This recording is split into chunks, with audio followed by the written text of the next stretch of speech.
What is good, you guys? It's your boy Randy Anderson here with another episode of the Average Guy Podcast on the Average Guy Studios, and with all my co-hosts here today. What's good, Lauren? Oh, What's that happen, man? that shit. About me. That shit sound terrible from on my end. What's good, Ashley? Hi. And we got my boy Ryan, aka the Renegade, in here. What's poppin'? The little 20-second delay. All right, so Salutation. So bitches. all right, so today on today's podcast, we'll be talking about we'll start off actually with the Lee Summit School. That had black kids. The teacher had black kids singing. I guess you would say black or minority kids singing "Pick a Bale of Cotton." If you guys don't know what that song is, does anybody want to do a rendition of it for anybody, or do you guys feel that's beneath you? What? Do you guys want to do a rendition of "Pick a Bale of Cotton"? Oh, what is it? Oh, something, pick a bale of cotton. Oh, something, pick a bale of hay. Yeah, that's right. I'm ignorant, folks. It's okay. I've never heard that song. Wait, what? Okay. So, what is you guys' thoughts on that? What is you guys' thoughts on the teacher having her students singing "Pick a Bale of Cotton"? She only had the black students singing it? Yeah. Fuck 'em. Wow. What was her reasoning behind this? It did not say in the article I read. Of course it didn't say in the article you read, because she would have got crucified for giving any rationale for that shit. God damn, I'm gonna look like Killmonger when I take my shirt off. Fucking mosquitoes, like shit. But This nigga stupid. They like bigger baby mamas. They just suck the life out of you. Fuck. This dude. All right, but yeah, I mean, I do believe she should have lost. She should lose her job. You know what I'm saying? For one, she definitely should lose her job. For two, I mean, are we I guess, are we gonna be very surprised that we really don't have any? I guess you would say a lot of minority teachers willing to teach these kids. You know what I'm saying? At least black kids. You know what I'm saying? So are y'all surprised or no? Hell yeah. I'm surprised. I mean, you don't need a minority teacher. Shit. You don't need a teacher to understand that is wrong, it's disrespectful, on every level possible. Every level possible. Now, what I will say is that I wouldn't be surprised if the black kids even understand the connotation. That wouldn't surprise me either, because part of the teaching comes from home. So if you ain't talking about that type of stuff at home, I mean, you leave it to the school. You leave it to the school to interpret and, teach however they want to teach it. So, yeah, man, but that's wrong on all levels. Absolutely. I don't know if I would go as far as firing. I mean, we think people need to be fired for about anything these days. So I don't know if I would. I don't know if it would be firing. She would definitely be suspended without pay, and she needs to go through some type of psychology and sensitivity training, because that's just, I mean, that's egregious on a whole lot of levels. As an educator, you should understand the nature of history, and in multiple facets, not just the subject that you teach. And that, when you talk about stuff like that, like that's a sensitive subject on both sides of the coin. Let's be honest, I mean, because there's a ton of white people in the world that aren't racist. Yeah, and it's still, So, but I guarantee you that 50% of them are still uncomfortable having the conversation because they understand the sensitivity of it. But the teacher knew better. There does need to be some type of consequence for her actions. No, I mean that's crazy. Like for real, that's crazy for her. Now she's single. Now I read. I tried to find some information. I wasn't able to find anything that said that only the black kids were made to sing the song. Like I couldn't find that information. You know what I'm saying? But that you probably just should have picked a different song. Like don't know what pick a different song. You know what I'm saying? I mean, what's the song that I hate that is the new song now? Old Town Road or some shit like that. I'm gonna take my horse to the Old Town Road. Gonna ride. Hey, hold on. Hey, hold on. I actually give Randy. Hey, I'm popping in. I actually give Randy some props on the Old Town Road. I get a remix. I get a remix, some respect. Now that first one sounded crazy, but the remix, I fucks with that. You know what I'm saying? The little kids like it. You know what I'm saying? They got a little catchy tune. Hey, you ain't gonna. Of course you gonna say that shit, Ryan. I wonder how much dick he had to suck to get. Yeah, all right. Shut your ass up. Shut your ass up, nigga. Hey. Of course your ass, your brother. Hey, of course your brother Lynch Hung listening ass ain't gonna fuck with that shit, nigga. You ain't gonna see me bumping the shit. My kids love that song. Nigga, he dressed like Selena in them videos. Fuck that queer ass. That nigga got the bustier, the little dangly shit, man. Fuck all that. That's how it was for the Cowboys War. Did you know that country is statistically rated the number one, the highest? What the fuck they say? This music is like. What y'all talking about right now? We're talking about because it's so fucking sad. This guy, no sponsorship. No sponsorship. Sponsor my liver. You know what I'm saying? Or are we talking about the teacher? The teacher from Lee Summit that had the kids singing "Pick a Bale of Cotton." I ain't heard y'all went on it. Y'all spoke on it. I mean, everybody kind of gave their opinions on it. But if you want to give yours on it real quick. Man, I ain't heard the song. I mean, so what? How the lyric? Y'all never heard that song before? What'd you say, Ashley? Oh my God! Randy he can sing it. He sang it earlier. Yeah, y'all have never heard that song before? What the hell is wrong with me? Or is it without? I never heard it. What school did you go to? What teacher had you singing it? By yourself. Oh, I wasn't by myself. It was the whole classroom. What you mean? Are you for real? Yeah. This was in Raytown? Yes. Time to move. Time to move. And how the song go? Hold on, I'm gonna try to find it real quick. Hold on, but yeah.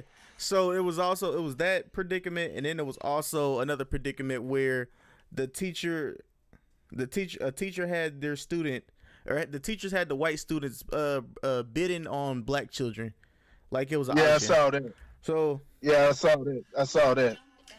Hey, oh, hey, oh.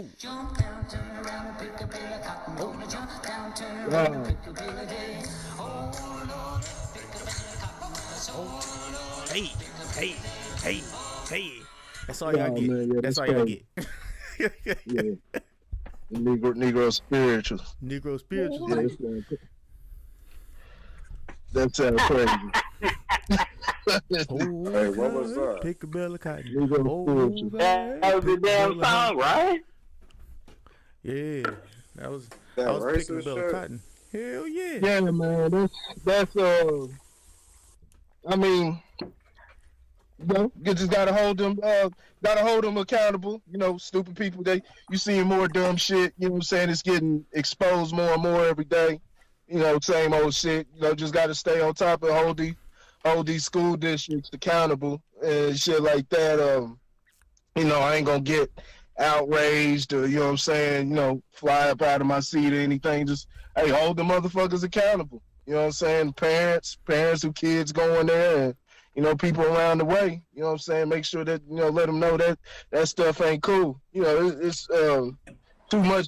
It's already, you can't be, it ain't all fun and games and Negro spirituals and all that shit. Cause like I said, but nothing was never made right. Nothing can never be made right from, from that period of time. So, and every other group then got theirs. Are you guys as gonna far as reparations. All right, guys. Bye. Oh, she's talking to somebody. Bye, Nene. But yeah, I mean, Oh wait, you're off tomorrow, right? honestly, all right. So I got a question for you. Okay. So do you believe that she deserves to be to have leave without pay? Do you believe that she should be put on leave without pay, or with pay? Boom. That's the question I proposed to you. So should she be sat down without pay? Yeah. I don't know. Should she be sat down without pay or fired? I don't know. I don't know who made the curriculum. It's all stupid. It's dumb. Whether she needs to get sat down or whatever, I personally don't give a fuck. They just need to be checked. Let them know. It ain't the right thing. It ain't the way to go. And the reasons why. I mean, even if it was before that. I mean, if that's the case, let's let's dress up as Nazis. You know what I'm saying? And reinvent Auschwitz and all that shit. You know what I'm saying? Over there in Germany and everything. Let's reinvent that. Let somebody be Hitler. Let's bring back prop gas chambers and things like that. If that's the case. I mean, if that's acceptable, you know what I'm saying? It's not something, I don't believe it's anything that needs to be celebrated, especially, like I said, because it's something that's never been made whole, never been repaired. So. Okay, well, Lauren, Corey, what's your favorite Negro spiritual? Ooh. My favorite Negro spiritual. Favorite Negro spirituals. Let's go. Yeah, man. I ain't got no comeback. I ain't got no quick comeback. Hit him with that glory, man.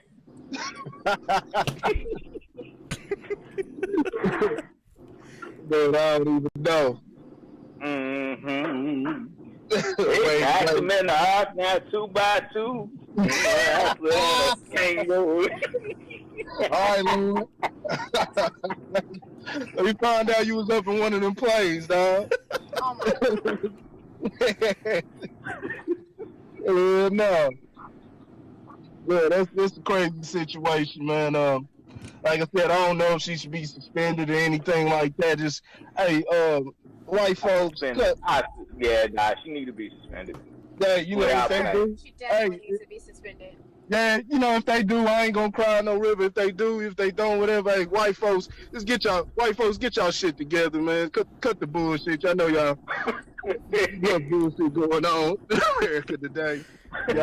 Y'all keep fueling the flames. Y'all know what y'all doing. So. But I will say this though. I want to say this right quick. I talk about this shit all the time. We gotta be real careful what we react to. Like I said, suspend her, send her to sensitivity training, maybe some psychology training, so she understands the detriment of what she did. But maybe she don't know. Who knows? Who cares? But yeah, there should be consequences for some ignorant, flagrant stuff like this.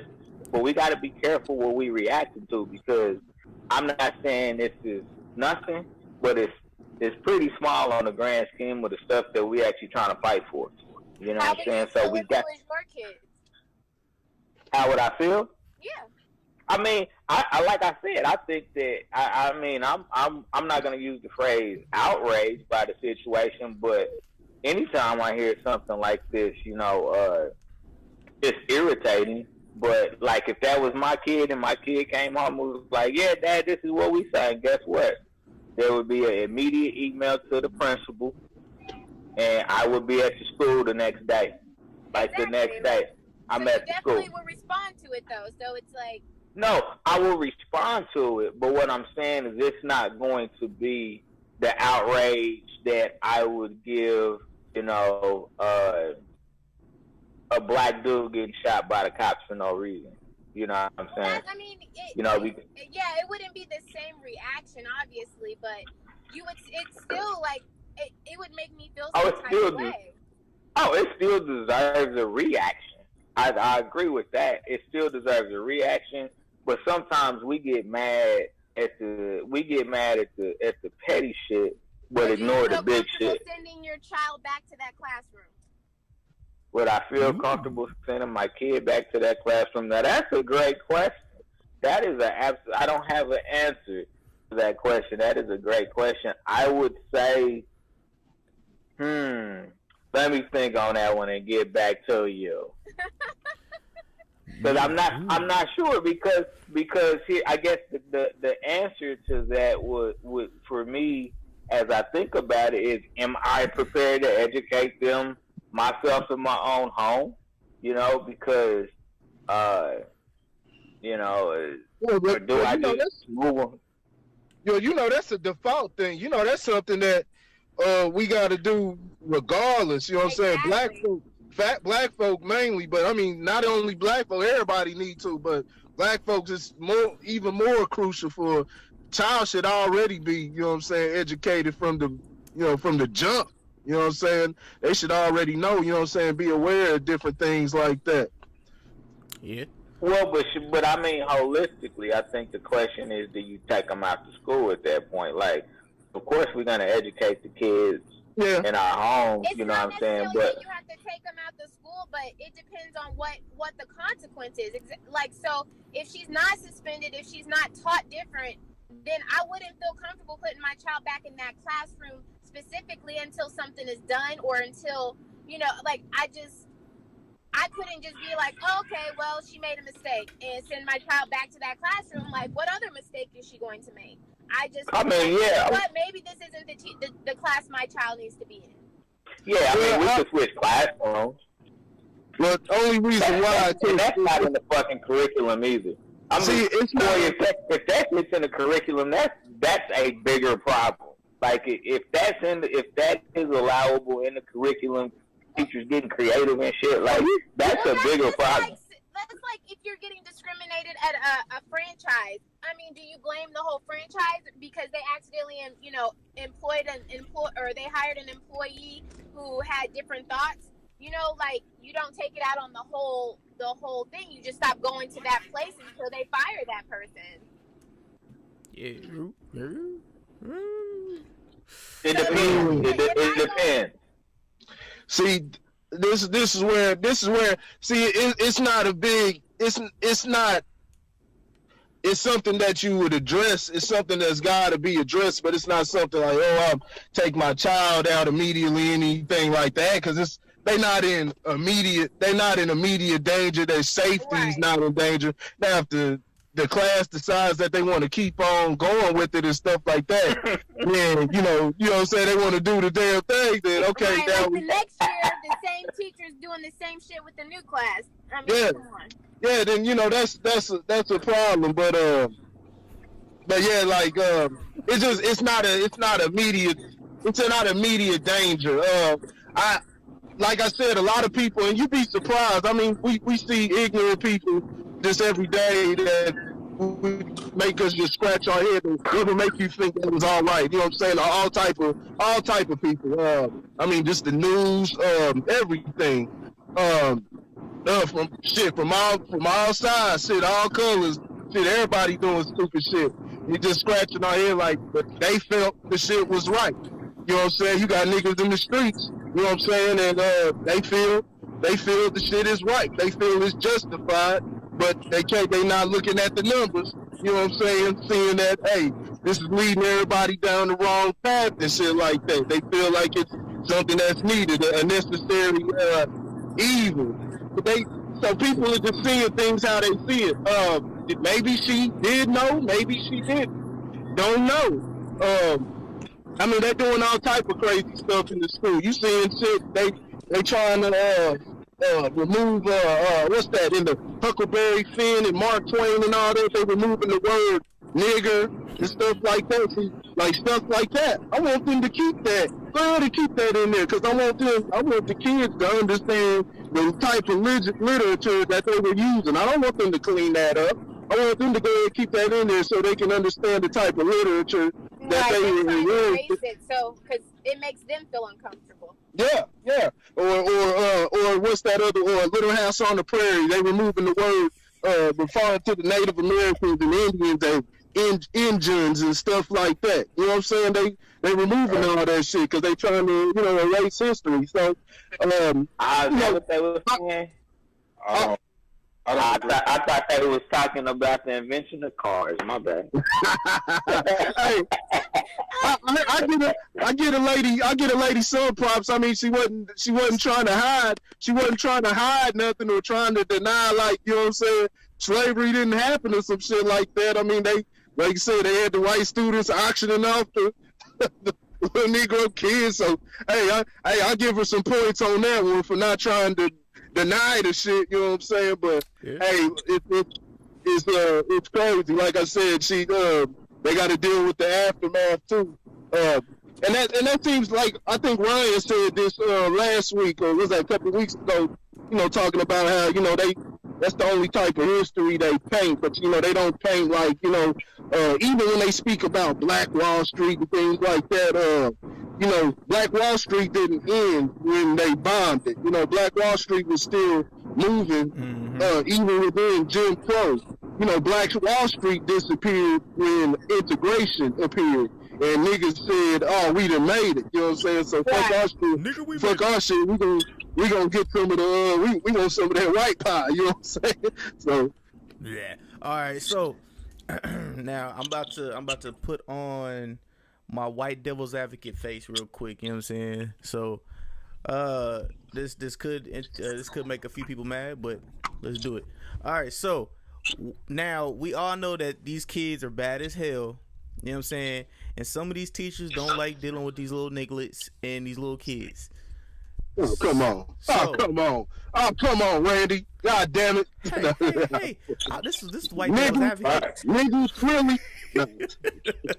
This is white devil's advocate here. So, did she have a point to where did those teachers have a point to where they was probably fed up with the little kids and it was like, you know what? This is what I'm gonna do, because this is what I was raised on. We gonna go back in time. Did she have a point? You know what I'm saying? Because these kids is bad. These kids are bad. She would get two smacks for that shit. I second that. Yeah, she'd have to get her ass too. Hey, Corey, keep your ass off of Facebook, man. Well, I'm looking at this video you posted, Lil' Kim. Oh, God, she look crazy, don't she, man? That nigga Biggie doing cartwheels in his grave right now. That was disrespectful. We're playing like 5 people at that concert too. My bad. All right, so what I'm gonna play is real quick is it's of a teacher. You know what I'm saying? I don't know if you guys have heard, but the Boondocks will be making a comeback. Hopefully sometime in the near future. But this is an iconic episode. So here's a clip. Is that if it's so offensive to them, then why do they say it over and over again? So Riley said the N-word before you did that morning. He says it every morning. He calls me nigga. He calls the other kids nigga. He calls himself nigga all the time. Nigga this, nigga that, nigga please, bitch nigga, nigga head, you lost your mind? Nigga, check that hoe. Nigga, you bullshitting. Break yourself, nigga. He says it so much I don't even notice it anymore. Last week in lunch, Riley says to a classmate, "Can a nigga borrow a French fry?" And my first thought wasn't, oh my God, he said the word, the N-word. It was, now how is a nigga gonna borrow a fry? Nigga, is you gonna give it back? I'm telling you, my inside voice didn't talk like that before he got in my class. So yet again, the Boondocks has come through with a nice little clip. So can a nigga get a pass? Can the nigga teacher get a pass? All right, so y'all ready to move to the next topic? All right, so the next topic is Mike Tyson on his new podcast threw hands with Whack 100. Whack 100 is the manager of the game in Blueface. So yeah, did you guys happen to hear about Whack 100 and Mike Tyson throwing them hands? No. I heard about it. I ain't seen it. Why'd they fight? Because Whack 100 has said things gonna pass about Tupac, and Tupac Shakur and Mike Tyson used to be best friends. Yeah. So Mike Tyson invited him knowing this already? Yeah. So he wanted to fight. That's a good question. Yeah, that's a good question. I was gonna say it was staged, but yeah, it's possible. That's definitely possible. It sounds like it. It sounds like a staged event. Ain't seen no video or anything. And we all talk about how we want to, you know what I'm saying, we want to see, we all for black excellence and everything, but Star brought up a good point. Hey, every now and then we like to see the ignorance too, man. I was looking for the footage, man. I was hoping to see I was hoping to see, you know what I'm saying, Whack 100, man, and Mike Tyson throwing the blows. Whack been talking crazy about Tupac man, shit, probably. When did that crazy movie come out? That biopic come out? That was about what, 2 years ago? Yeah, 2 years ago. And I personally, I didn't hate the biopic as much as everybody else. That was horrible. It wasn't that bad. It wasn't that bad. They did a documentary type thing on TV, like a TV type that was way better. But yeah, that movie was whack. What was y'all looking for? Not to go off topic. What was y'all looking for from Pac? Was y'all looking for him to literally be riding on his enemies and I thought it was going to be more detailed about his life. I mean, damn, it was. Pac had a lot going on in his life. I mean, shit, they gave you almost 3 hours. You know what I'm saying? Nah, bro. that movie was like a 6 out of 10. That movie was a fucking 2. You said a 2? Oh, yeah. No. Yes, nah, it wasn't that bad. It wasn't that bad. All right, well, I'm gonna say literally because it's Mike Tyson's podcast. So what better to get his podcast off the ground and get people listening to it? And Whack 100 tagged the podcast when he went into the post and or when he went to Instagram and was like, "Yo, I just got into a fight with Mike Tyson and Mike still got them hands." Hashtag whatever the podcast was. You know what I'm saying? Like that's promotion. Maybe 101. Because he knew it was gonna get leaked. He was trying to save face. I don't know. That's, he's like, I got my ass, so I better just, go ahead and be like, yeah, this is it. I don't know. It's hard to tell. It's free promotion for his podcast. I've seen the podcast, but I never thought to really sit there and really, listen. So I listened to it. It got me to really sit down and listen to an episode. I watched the one with him and Ron Artest. He actually made Ron Artest look like the smart one in the room. That was surprising. Oh, shit. But don't punch me, Mike. But why are y'all all downstairs? But other than that, shit, yeah, man, it seemed like it was staged, man. It seemed like it was staged, but who knows, man? There's publicity. A lot of stuff, man, with podcasts. There be a lot of stuff going on. Did you see that situation? It was probably a couple months ago. Adam 22, no jumper, right? Yeah. Adam 22, man, he in the middle of his podcast, dude ran in and put the gun to his head, man. Right. Did you see that? Yeah. Whose house?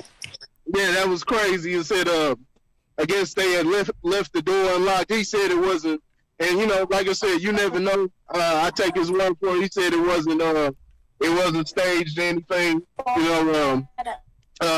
They just happened to leave the door to the studio unlocked. So crazy ass dude came in and tackled him down. So, and I'm pretty sure that brought more viewers. Either way, it brought more viewers to their stuff. So, all power to Mike. All power to Mike. Whack done had it coming. If it is true, like I said, Whack done had that shit coming. Whack been feeling himself since he knocked out that white boy.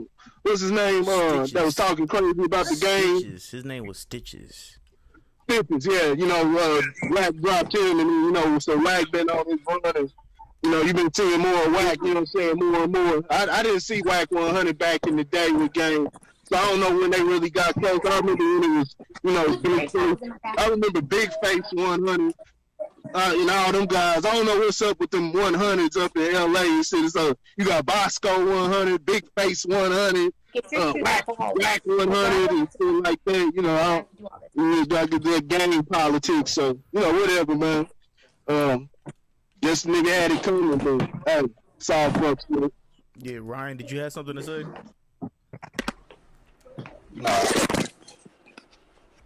Multitasker. You multi. Lauren, You said what? You out there whacking your meat, dude.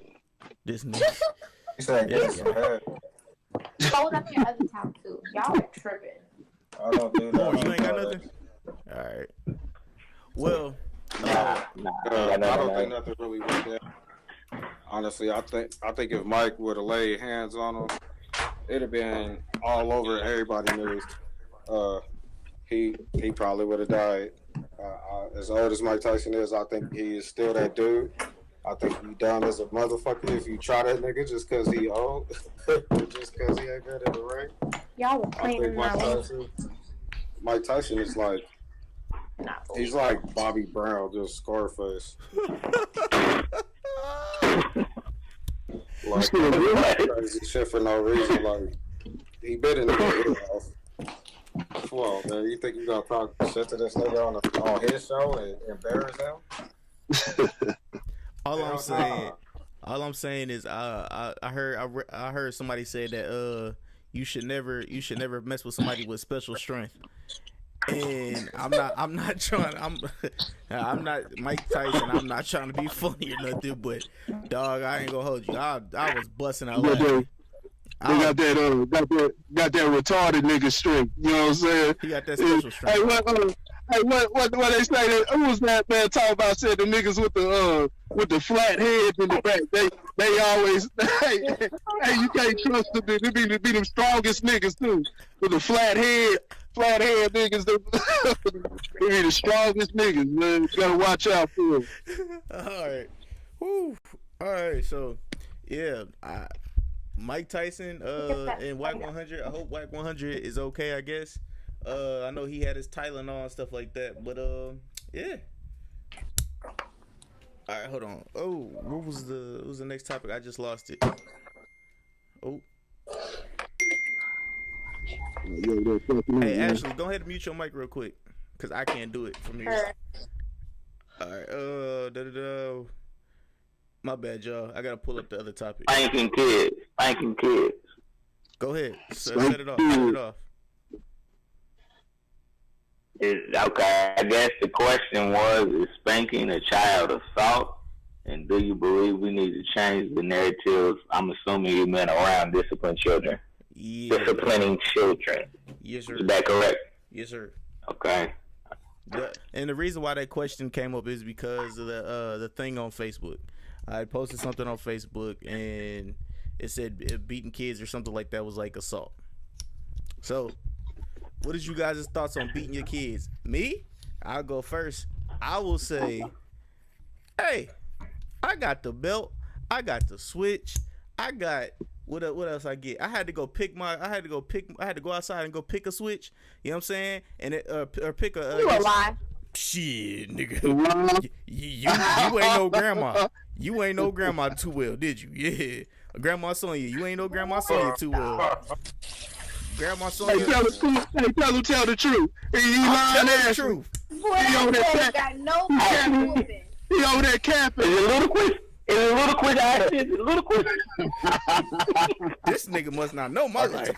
You was gone too much to understand what I'm talking about. You must have started getting whoopings after eight years old. I was getting whoopings before 8. What you mean, bro?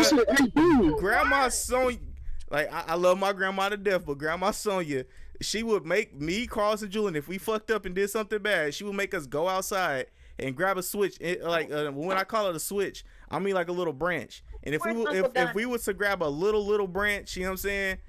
She would beat us. She would pop us with it, and then make us go get a bigger branch, and then come back in, and we would get beat again. I got hit with the paddles. You know what I'm saying? My daddy beat me with belts. My mama swung on me with rings. You know what I'm saying? So I mean, hey, I turned out just fine. I'm not saying do all those things, but a little pop to the back of the head every now and again, and to the backside every now and again. That's fine. That's fine. Beat your kids. You gotta fuck their ass up. You better quit lying about my mama like that, Randy. I'm not. Randy, you better stop lying. You better stop lying about my mama. My mama's too sweet for that. She is sweet, but still, my mama's too sweet for that shit. Yeah, I just Grandma Sonia has never even. I don't even think I've ever heard her raise her voice. Yo, y'all never seen Grandma. Nah, I've heard that. No, I've heard that. But y'all never seen my Grandma Sonia mad. She is the nicest woman in the world, but you piss her off. Oh, it's a whole other person. Love you, Grandma. It takes a lot to make Grandma so. That mean you've been doing some really. Yeah, that's what I'm saying. You must have been doing something. You must have been doing something really crazy, RJ. Because I don't even. Yes, I will not lie. I will not lie. Yes, I was a bad child sometimes. Okay, most of the time. I was a bad child. Bad. You were not bad. You are not bad. Julian. That fool look like Macaulay Culkin. Julian was the bad one. That shit about to be clean here in a minute. Julian was the bad one, but so was I. I just knew how to hide it better. Julian was the bad one. Carlos was the follower, and you was the tattletale. No. Carlos was the dude that'll set you up. He would do something bad and be like, "Oh no, he did it." No. She got me. You all the way out, man. Everything that went wrong. Actually, you don't might have know to the take her half off of the it. air for a while, man. Oh, she fine, but she don't know the half of it. she was never there. What's up? Well, Ryan, I can see my reflection from here. Nah, you can't. You too black.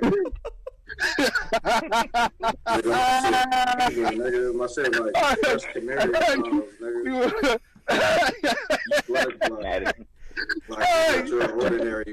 look like me after last night after I just stuck the head in. You know what I'm saying?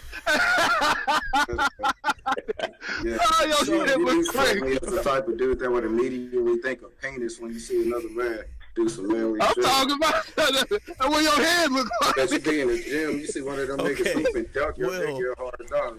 For the audio people. For the audio people, what they're talking about is Ryan is shaving his head. So with all the jokes, that's the reason why the jokes are coming like that. It's because Ryan is shaving his head. So from all my audio people. Yeah.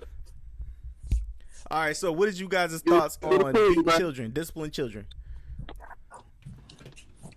Beat the shit out them niggas, especially if they bad.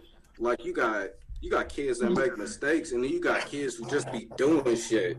Like you be like, how the fuck did this even happen? Like my oldest son, this nigga was bad as fuck. Like he been climbing on shit since he was 2. Like he was the real Spider-Man. Like I woke up at 3 a.m, and this nigga was, I went to go look at him to check on him, and he wasn't in his bed. And I, looking around the house like, where the fuck this nigga at? I come back, this nigga hanging from his own ceiling fan, man. Just doing shit. Niggas just bad. But you don't beat them like I got beat with everything. My mama. Yeah, Ryan, I ain't never seen you. You get on your boys, but I ain't never seen you like beat the shit out of them. Especially, hey, Christian. I know Christian and had that shit coming up right for Ryan talking about beat their ass, but Ryan's got a lot of patience. You know what I'm saying? I done seen Ryan. Ryan got a lot of patience with his kids. You know what I'm saying? It take a minute before he whoop their ass. Hey. Yeah. When I was coming up, I just got popped for whatever. I got hit when other people was doing shit. Like, it wasn't nothing fair about nothing. Like, you had to run for your life. Y'all seen that movie, Jurassic Park? Yeah. Y'all see Jurassic Park? You know how they running for their life. That's how we was running when it was time to get our ass beat. Yeah. Yeah. All right, go ahead. I mean, it's I think it's necessary. It has to be done. It has to be done the proper way. You got a lot of like now, you know, you got the government and shit like that. States, different states, man, they passing these laws the way they're trying to, you know, make it abuse. That's what a lot of parents do take it to a abusive state. You know what I'm saying? Kids coming in, you know what I'm saying, got welts on there, they punching their kids and hitting them in their chest. You know, that's too far. But, you know, ass whooping, you gotta. There's a difference between a whooping and a beating. Yeah, right. You know what I'm saying? You beating your kids, that's wrong. But whoopings, I think whoopings are just you got to establish a form of some form of authority, you know, a form of discipline. It's got to be done at the right time, and it has to be, you know, something to be, you know, has to be something learned. Not all the time. You ain't got to sit your kid down every time to be like, okay, what did we learn from this ass whipping or some shit like that? But you know, sometimes, you know, you just whip that ass and, you know, get out of my face, go to your room, you know what I'm saying? But that's what I used to get, you know what I'm saying? And ass beatings and go sit in your room and give me everything that you got. You ain't gonna have none of that for about 3 months, fool. You know what I'm saying? Right. Like that's what I got tore up and got that. You know what I'm saying? So didn't get no explanation on nothing. But you know it. I personally don't whoop my kids. I threaten, and that's good enough. I didn't get spanked. I did get smacked in the head and popped.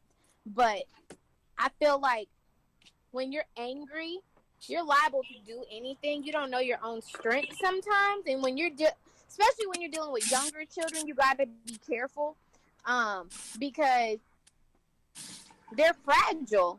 Children are fragile, and I mean, I see women who punch their little sons in the chest, and men who do all this and this and this, and I feel like at a certain age, it's like okay, but when they're little, I'm not okay with it.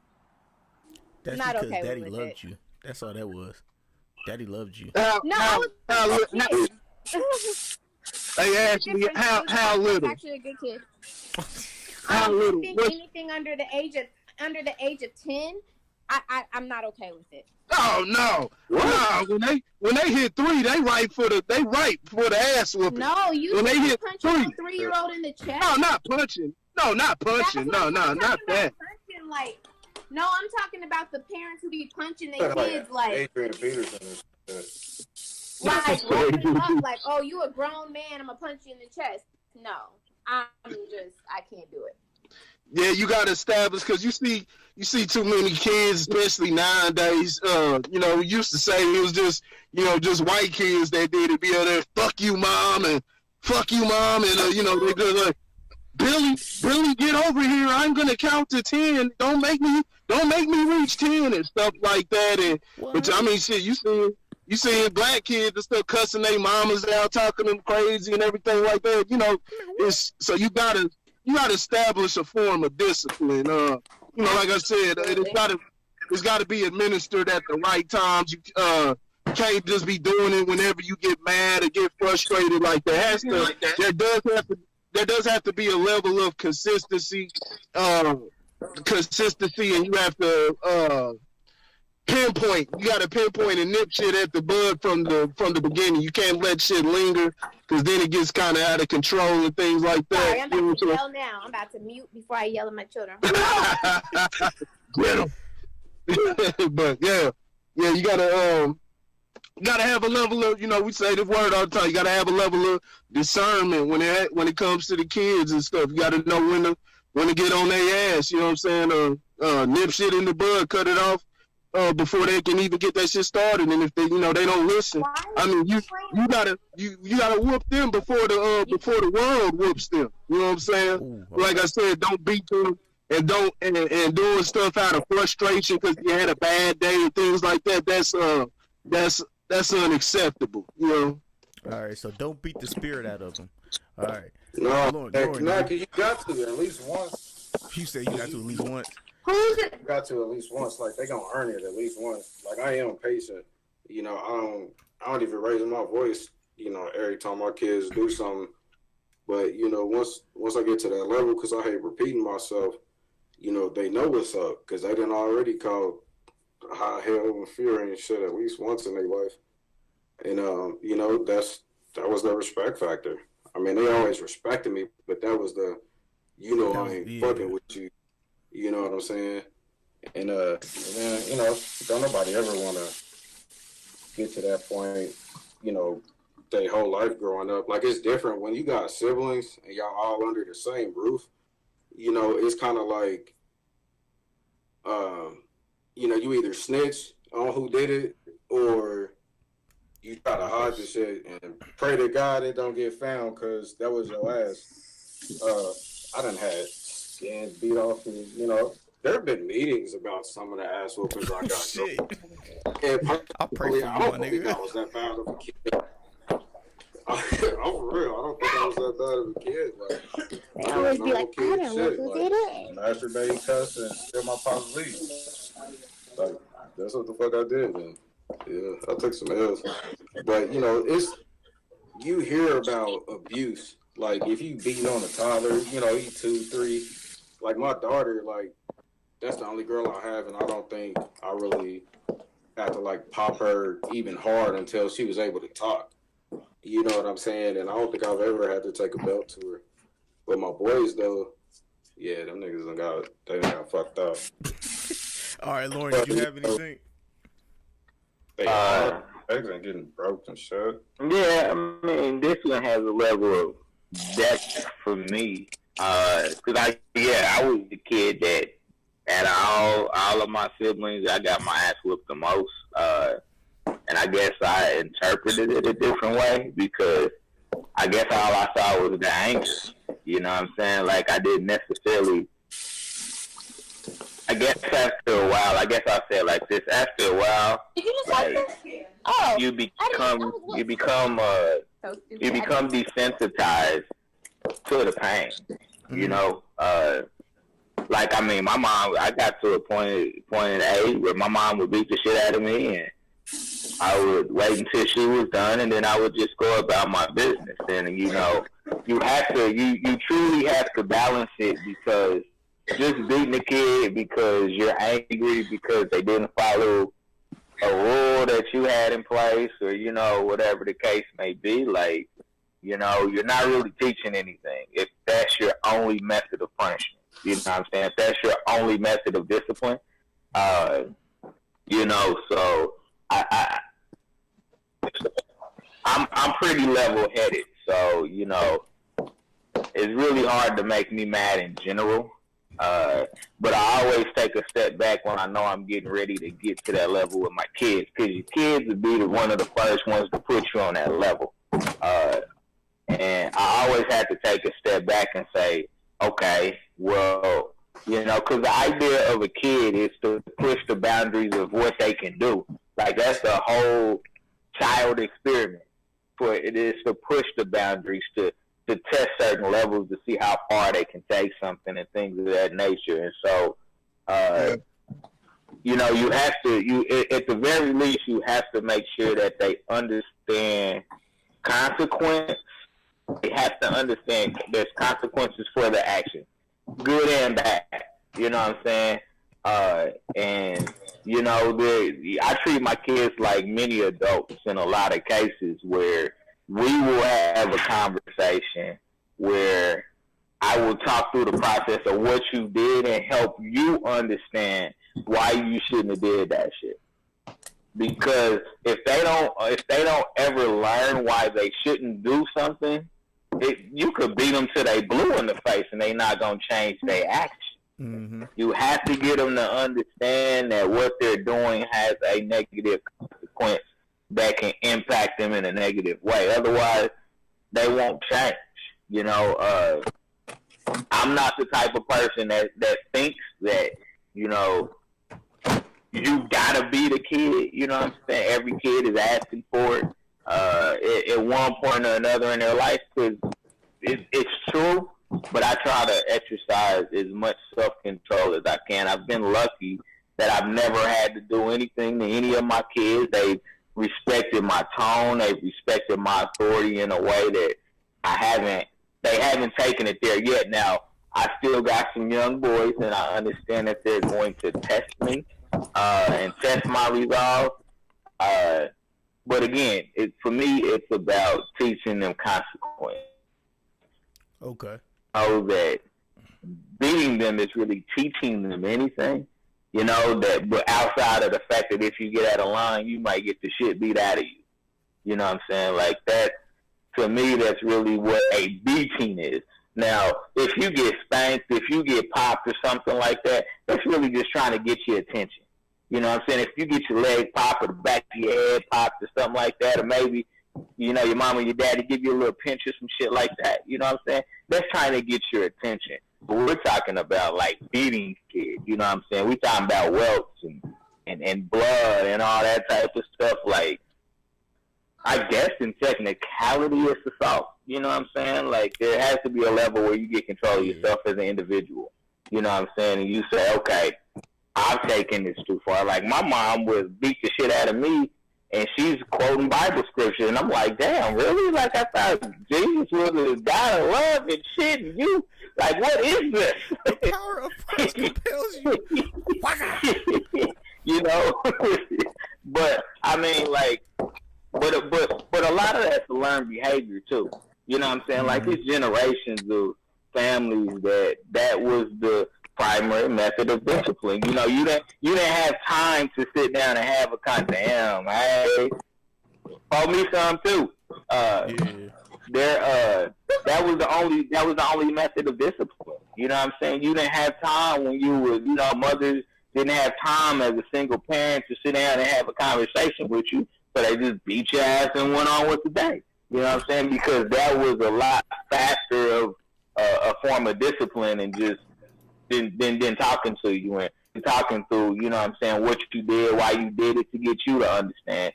So some of it is, you know, I didn't have time to really sit down and talk to you, but I had to punish you for what you did.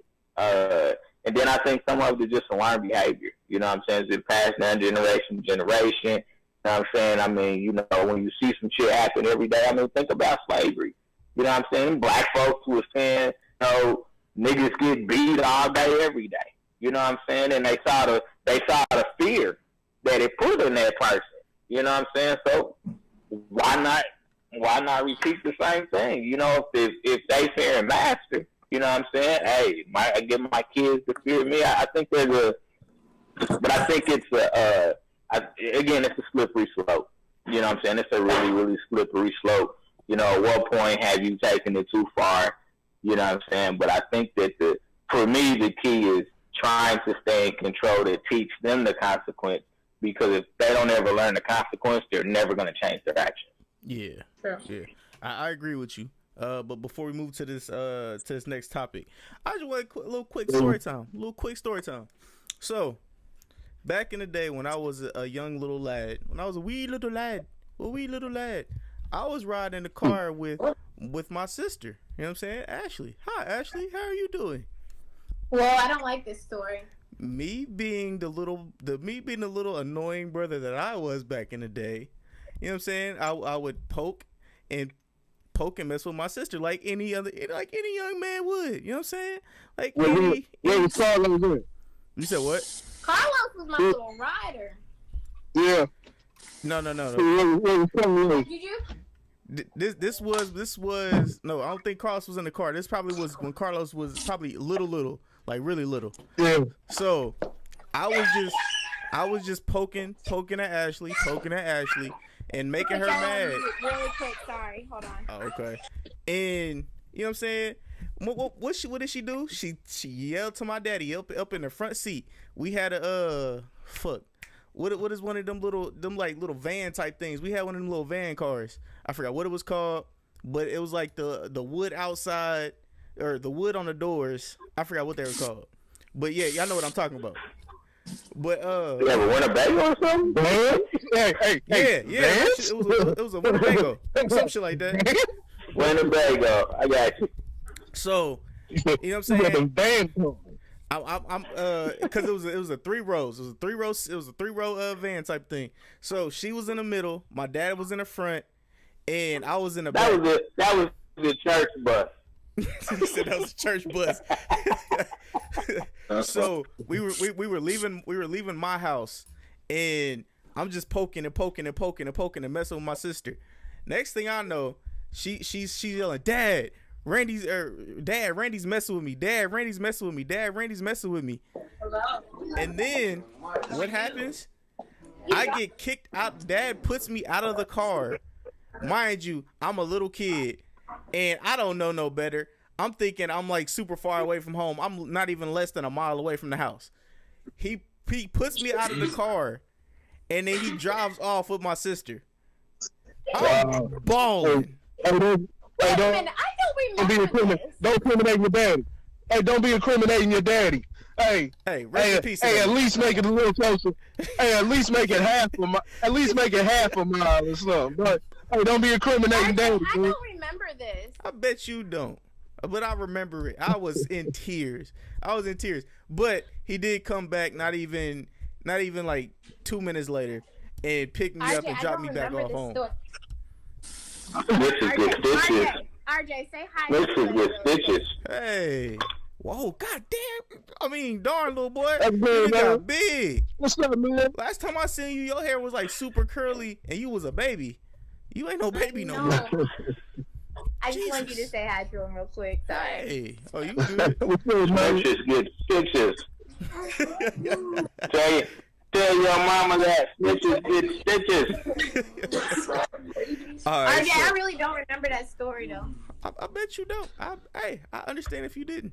You weren't as traumatized. My sister be saying, my older sister says the same thing. I don't remember that. Yeah, I bet the hell you don't. Heifer. All right, so I want to first and foremost shout out to all the 2018-2019 Morehouse class graduates. You know what I'm saying? They got $40 million paid for their graduations and stuff like that. So they'll be going into life with no debt of any sort from school. They'll be going out in the world with no debt. So, you know what I'm saying? I want to shout out to that. Did you guys want to speak about that real quick? Just we're going to talk about that part. Lauren, I'll let you go first. I mean, it's newsworthy. You know what I'm saying? It's definitely newsworthy. You know, when I read the cover, when I read the headline, not the cover, but the headline, I was relatively shocked just based off the nature of the dollar amount, but I guess in my mind, and I'm not even in college, you know what I'm saying? But like, why them? You know what I'm saying? Like, what made that particular group of kids, the group that you chose, the young adults, I say, that group, the chosen ones?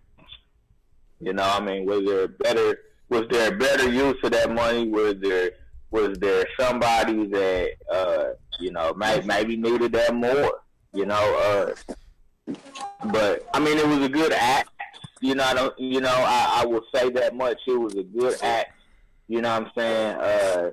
I don't want to take away from that by any stretch of the imagination. But there's layers to it. You know what I'm saying? There's layers to it. I will tell you that whatever money he invested into paying off whatever,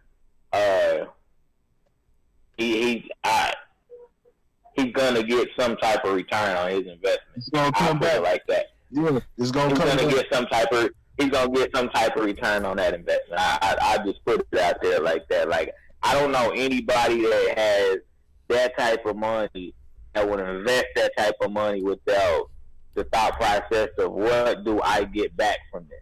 And that's, I mean, you know, you can call it selfish, you can call it what you want to call it. I call it business. You know what I'm saying? I call it business. And so he's not giving up that kind of money without getting something back. You know what I'm saying? And when I say something, I ain't talking about, you know what I'm saying, a couple million.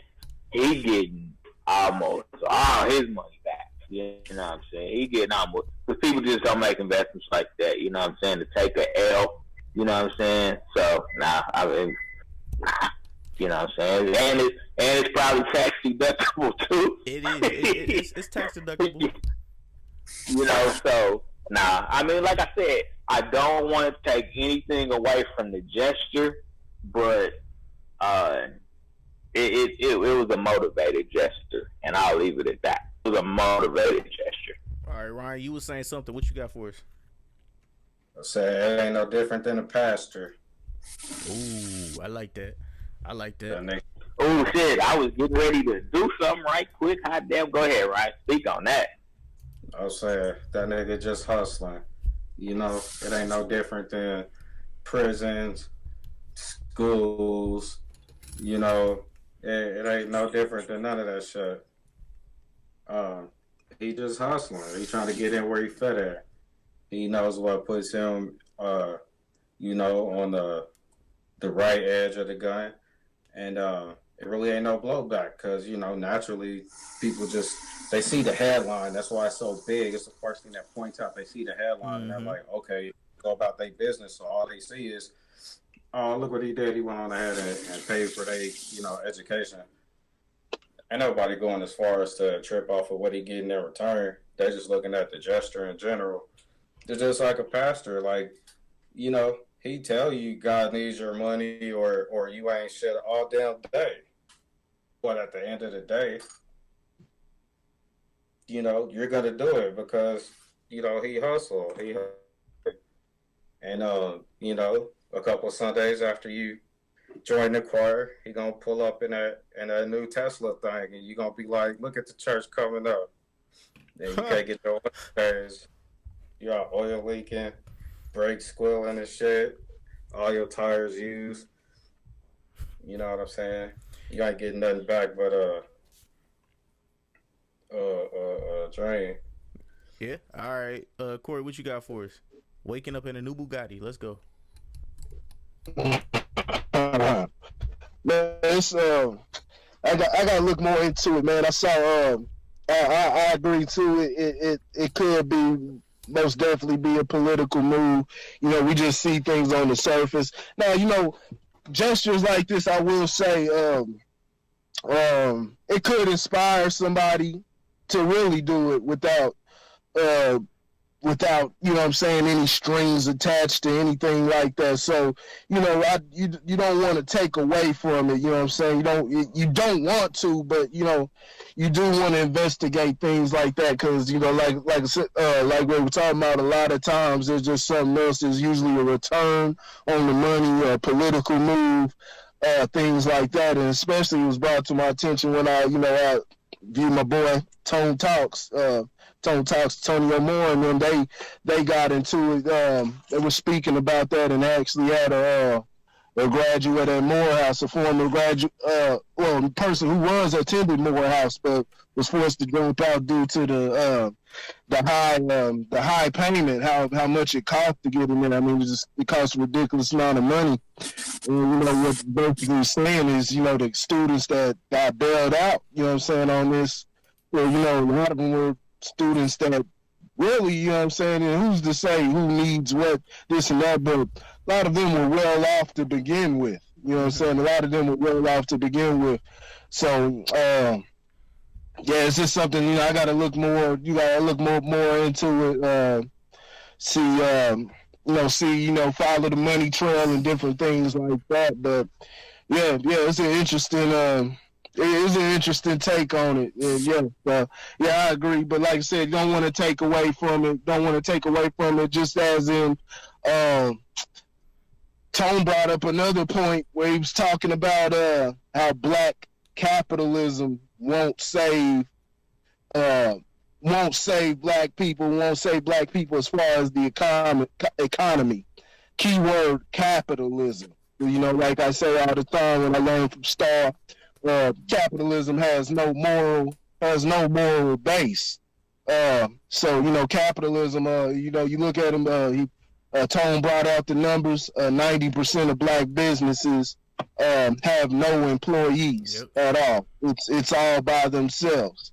So then that's just how capitalism works. So capitalism is a self-serving has a self-serving standard to it. You know what I'm saying? It's about me surviving, and that's what capitalism is built off of. This country was built off capitalism, so we gotta deal with more. I don't like the word socialist and things like that, but we gotta find a middling ground in between there. Still, economics are the things of what's going, practicing the right economics, but practice it in a proper way. But at the same time, you don't want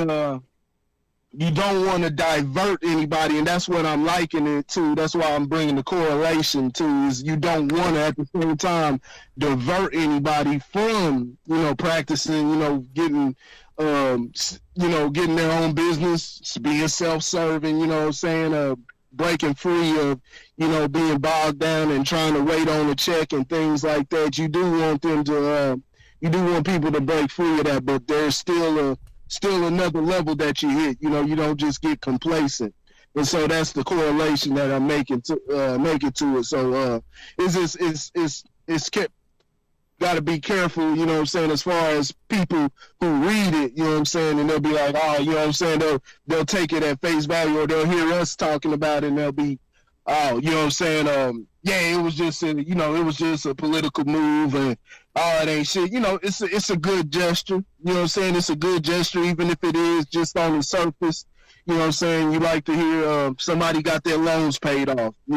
At the end of the day, whether it's gonna come back or whatnot, somebody got their loans paid off. Hey, he ain't pull out a pistol, put the gun to their head, man. Say, anything like that. He didn't take money from them. He could in the future. We don't know, but so yeah, that's all I got to say on it. All right, yeah. My whole thought process was that, like, don't get me wrong, that's a great thing. You know what I'm saying? That relieves a lot of stress off of these young students. You know what I'm saying? To get in their actual field of what they got their degrees in and be able to make something of themselves. You know what I'm saying? Because you don't have to have that extra $600-$700 in a payment bogging you down. You know what I'm saying?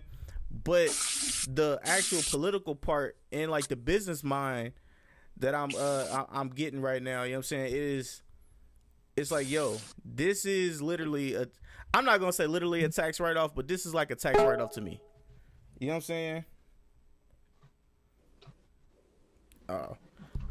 It's okay.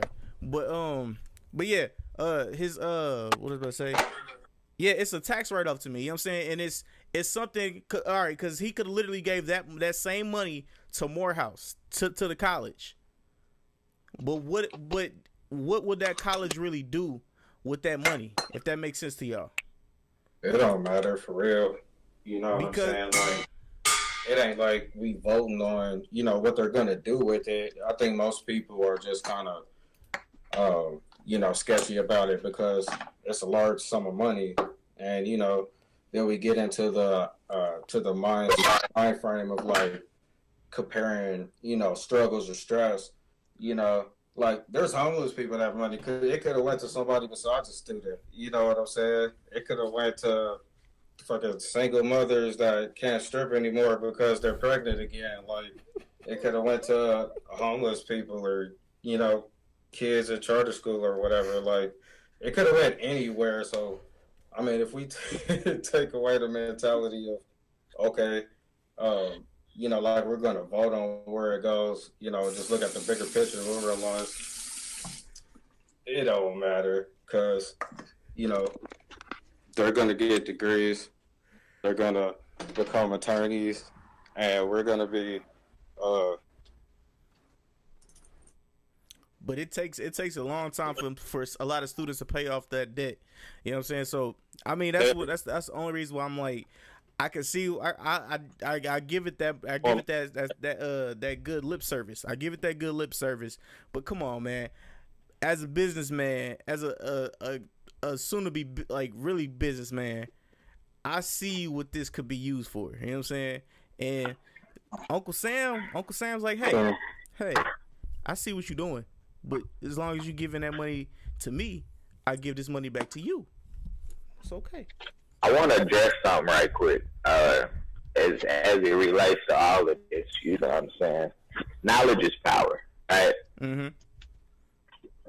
So there's a ton of resources out there from an educational perspective that if you actually get off your ass and do something and not be lazy, in a lot of cases, you can go to college for free.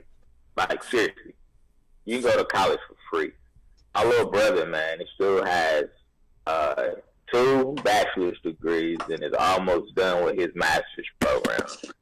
This dude has come out of his, like, he doesn't have any student loans. None. That's what that means. And his key was relationships and hard work. This dude applied for every scholarship he could apply for, and then he built relationships with the alumni at the university that he went with. And they would be like, hey, young man, you know what I'm saying? What's your school bill looking like? Oh, man, I owe about $1,000. Yeah, go talk to the registrar in a couple of days, and he go in there in a couple of days, and they didn't pay his damn bill. You know what I'm saying? So he used his own work ethic, number 1. Number 2, he built relationships. You know, when I think about a school like Morehouse, you know what I'm saying, or any of these affluent black schools, you know what I'm saying, Clark, whatever school you want to talk about, you know, the motherfuckers is a pretty penny.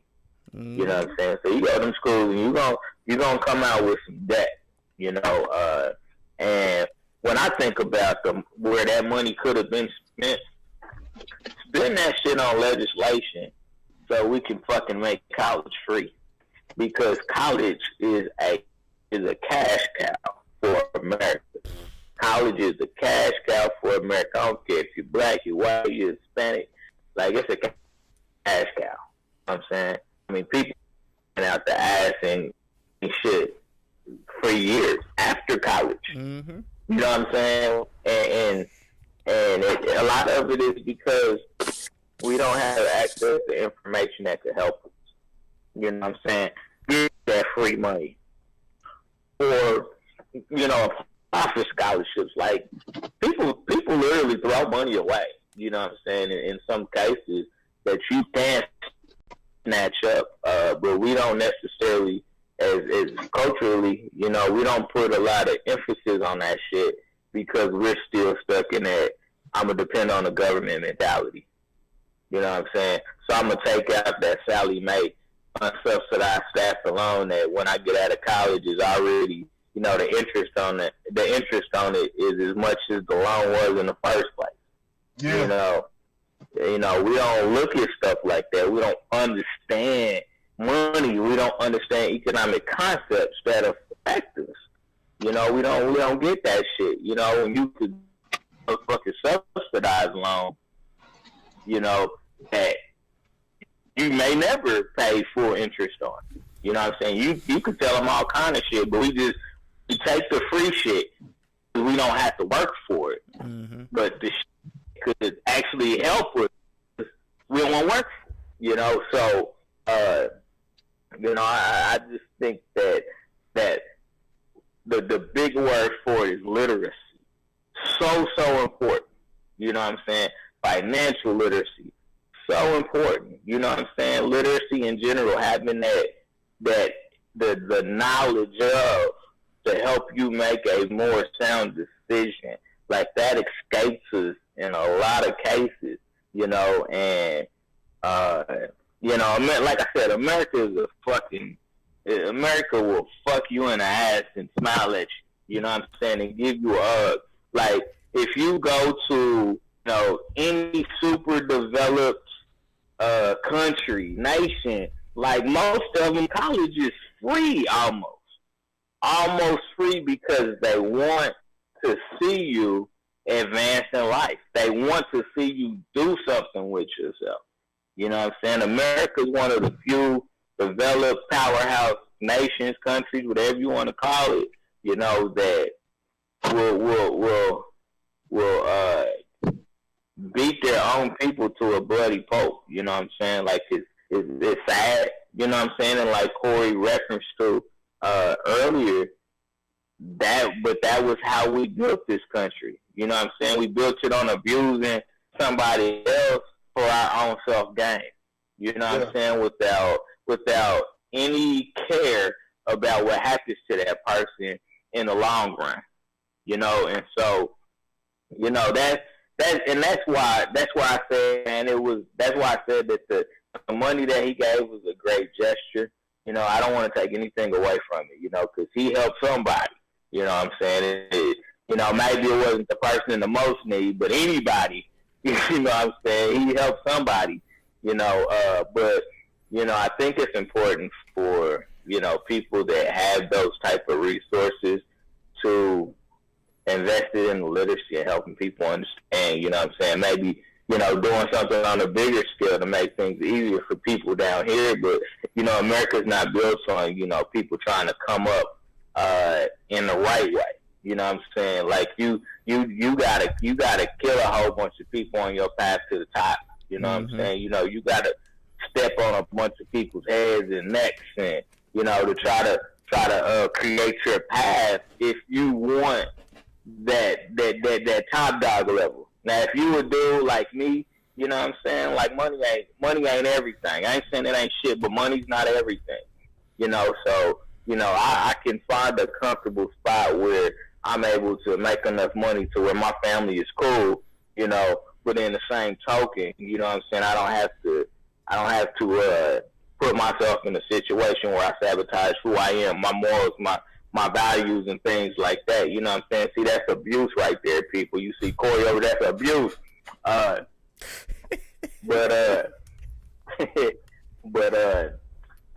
Man, I could talk about this all night, man. This is the shit that really, you know, gets me to talking when we just talk about literacy and people having a knowledge and understanding of how to help themselves. Like, we withhold that knowledge, but at the same time, it's out there. You know, so if you want it, fight for it. You know what I'm saying? Like, go gather those facts to help save you.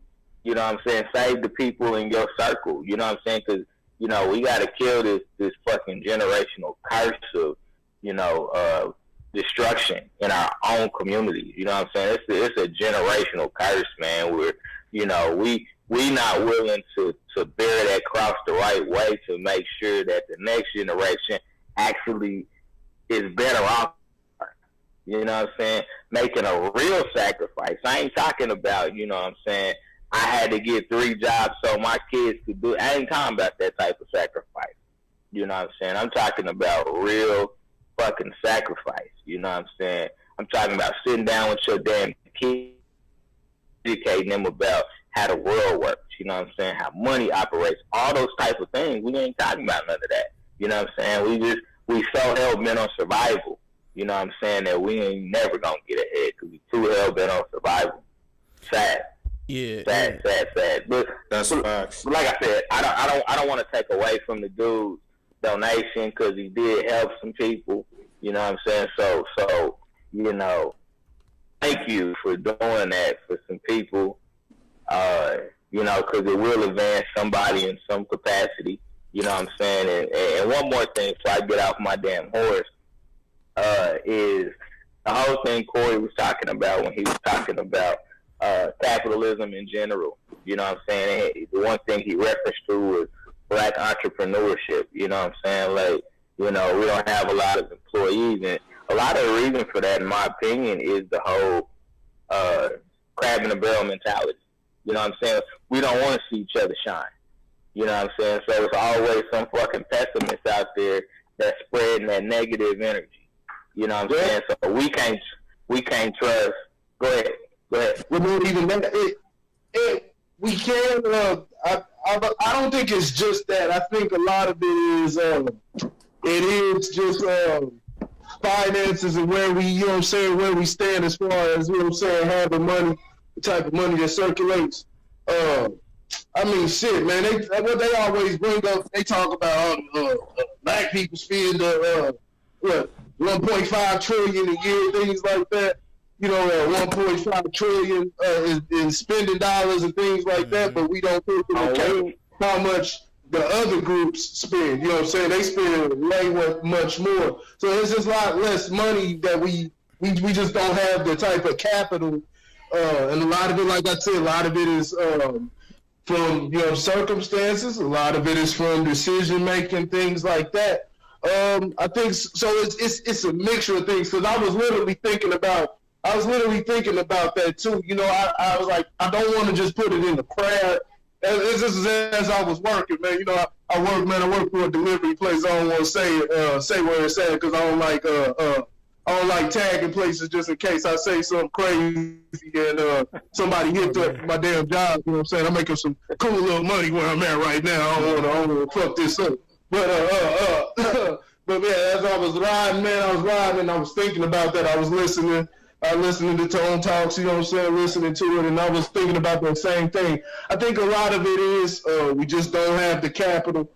Another thing is sometimes we get complacent. I mean, you see guys, man, I mean, think about how many times when I go to, I just went to, I pop up in Houston, fuck with my family down there every now and then, and we hit up the Onyx strip club. Now, I'm not a super fan of the strip clubs, you know what I'm saying, for different reasons, you know what I'm saying, for different reasons, but, going there kicking with the folks, then you see everybody pulling that cash out, man, you know what I'm saying, and cats that's owning them businesses, I mean, shit, they in there, they dropping the most racks, trying to get them females in there, you know what I'm saying, so it's part of it, a lot of that, I don't want to say that's just what it is, it's just a lot of contributing factors. I don't want to necessarily say it's crab in the barrel, because, like I said, and then, we as niggas, we hard to deal with at times. You know what I'm saying? It's like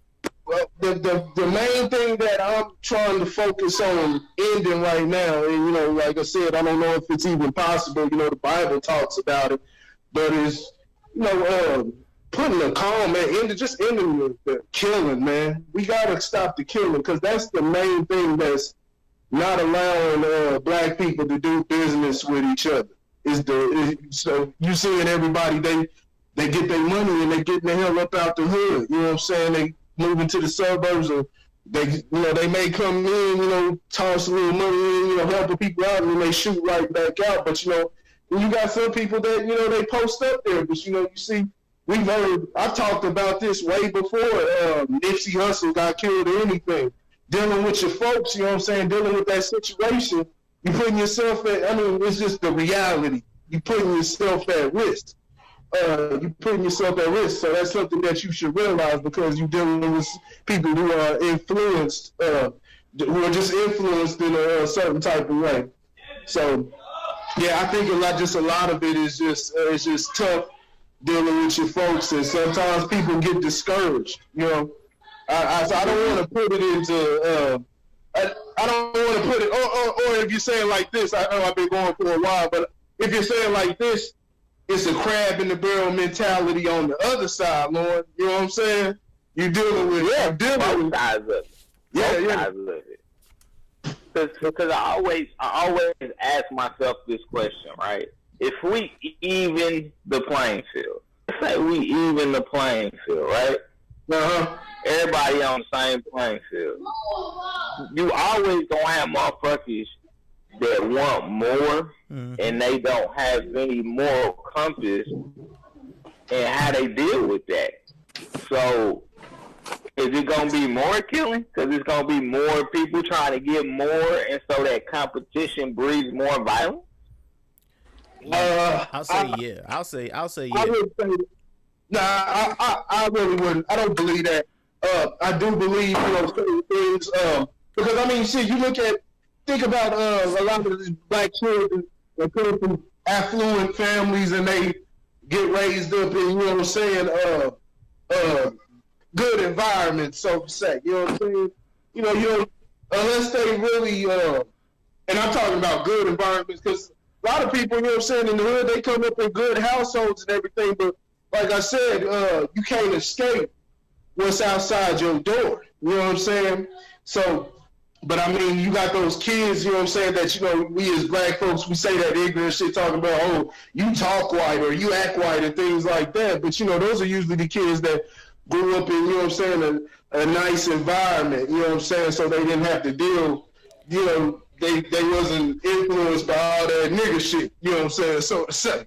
Because that's what, I mean, my bad, I didn't mean to cut you off. No, you good. I was just gonna say that's what I think you will see a change. Now you still gonna see niggas affected, because I mean you got people who are moving out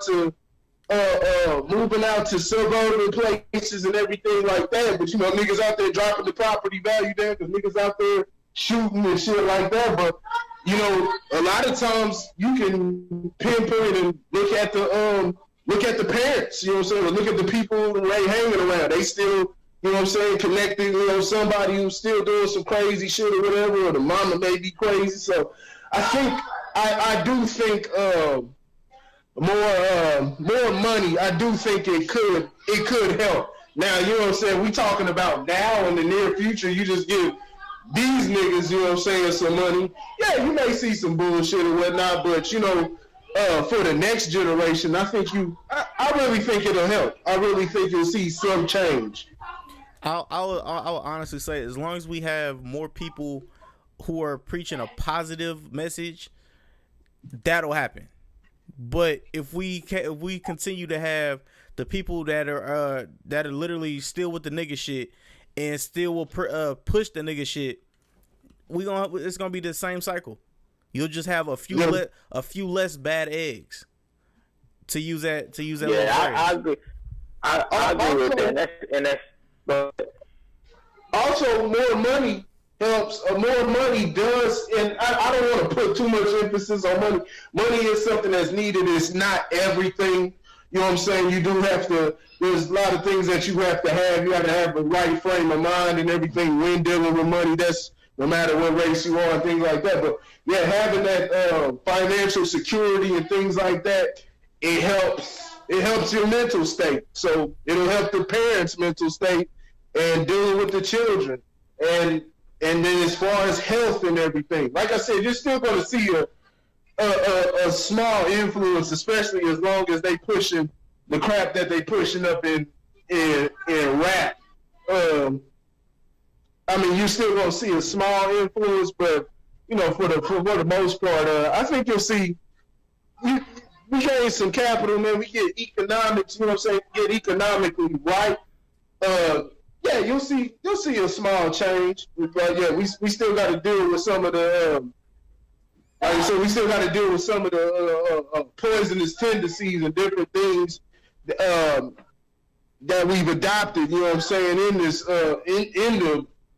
in the low times, you know what I'm saying, so to say. So, you know. What was you saying, Lauren? Nah, that's why I was just, you know what I'm saying, I was going to agree with Corey when he said, when he talked about money, and he's basically saying money's not everything, you know what I'm saying. I always talk about resources, you know what I'm saying, and how we utilize resources, you know what I'm saying, because ultimately that's going to put us in the right positions. Is the resources that are available. Now, when they strip those resources away like they have from our communities, you know what I'm saying, that's what creates, you know what I'm saying, is these big disparities, you know, when they take the resources away. And I mean, we've never played on a level playing field anyway. But you know, there was a time when the resources, especially in the hood, were better. You know what I'm saying? We had more access. You know, when, you know, I'll say this, and I'm not saying this to be arrogant by any stretch of the imagination. They're scared of black men. Like, America is afraid of black men because we are superheroes. Like, in a lot of ways, we are fucking superheroes. Like, we were built and engineered a certain way, you know what I'm saying, when life was breathed in us, you know. Hey, you know what? I believe the same thing. I believe a lot of people that even say that, that's because, you know, there's some people, I know you get it, I know you see it the same way I see it, but I think a lot of people that say that, they don't even see it fully. They say it in a way that's kind of, hey, let's build this up, but they don't even get it fully. Like, I really believe that. Like, you know what I'm saying? I really believe that. Like, there's something just special about black folks in general. You know what I'm saying? That's not no pan-African or pro-black stuff. Like, there's something special. You know what I'm saying? There's something really special about it. Yeah, and like I said, I mean, I don't, like I said, I don't say that in an arrogant format at all. You know what I'm saying? This is based off of my own observations in my own life. You know what I'm saying? Like, getting to a level and, people clamor to you. Like, you could be sitting in one spot. Everybody just clamoring to you because of the aura that's around you. And then somebody sees that, you know what I'm saying, and they get afraid. And they're like, oh, we got to fix that. We got to fix that, and so. They get smart. Nah, they don't get. They don't get. Been doing for decades. Nah. They put a. Nah, they don't get. They put a price tag on it. They don't get smart. Is it all this music and all this shit by coincidence? These motherfuckers is getting paid off of off of our influence on culture. Nah, but see, this is what I'm saying. They don't get smart though. They get afraid, and when people get fearful, they'll do certain things. You know what I'm saying? To manipulate. It's not about them getting smart. It's about them being afraid. You know what I'm saying? Of what might happen.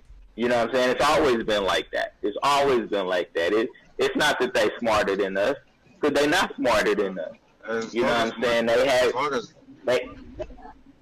Say that. As long as people equate money to value, it's always gonna be like that, bro. It ain't about the moral shit. It ain't about leaders and followers and shit. It's about getting rich as shit. Like, there's a such thing as too rich to fuck with. You know what I'm saying? And there's people out here that are like that. And these are, a lot of those people are in control of a lot of shit. Like, shit don't move until they say so. You know what I'm saying? From real estate to even the resources. You know what I'm saying? Export, import, export. Like, all of these things that make shit pop, that's what they're in control of. And, it's fucked up. But as long as money is equated to value, that's how it's going to be. But check this out. Like you said... Well, all right, continue. Finish what you were saying. Are you breaking up? Ryan, you breaking up. I see you was breaking up. All right, well. If we're still like watering, you still breaking up. Fix your roof. Your. Oh, well, go ahead then. All right, there you go. You sound better now. No, I'm saying it'd be different if you were exchanging, a set of skills for, something that you needed. You know what I'm saying? Like, instead of putting value on a note, some shit that really don't even mean nothing, put value on something that you good at. Or a connection you have, you know what I'm saying, to get what you want. Like, you don't have to have money to live comfortably. So you know what I'm saying? But it's like what y'all talking about earlier. I think y'all mentioned something about greed. That plays a big part in it too. Keeping up with the Jones.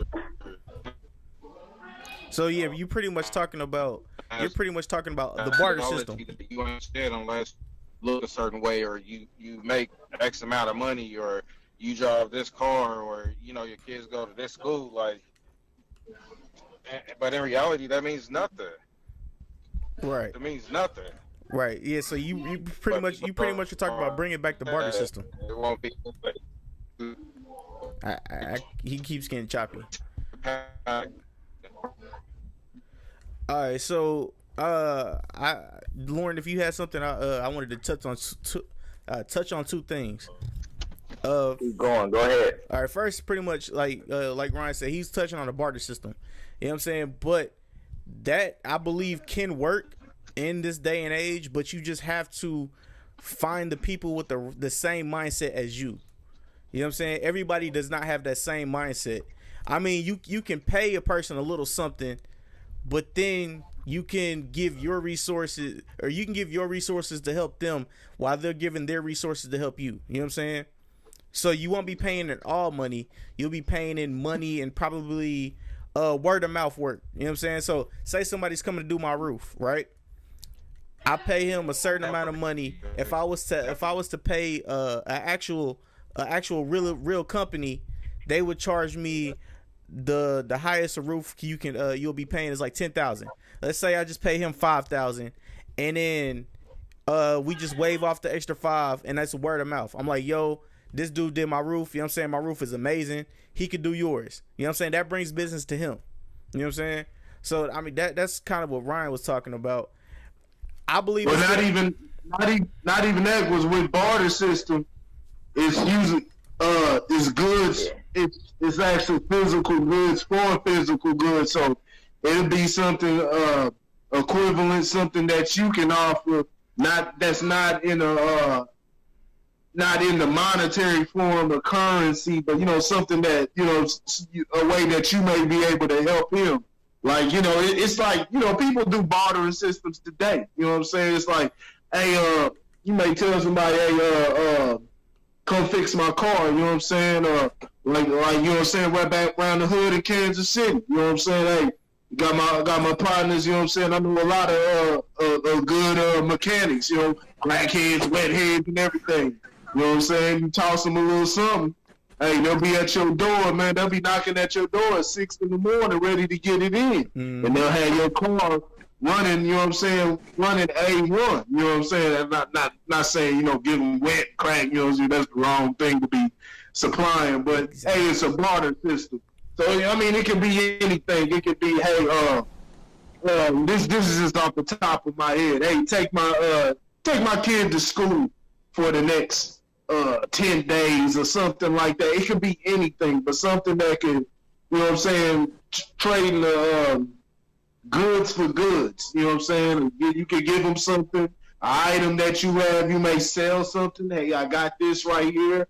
I grew some tomatoes, vegetables or something. You can have these, do what you want with them, food or anything.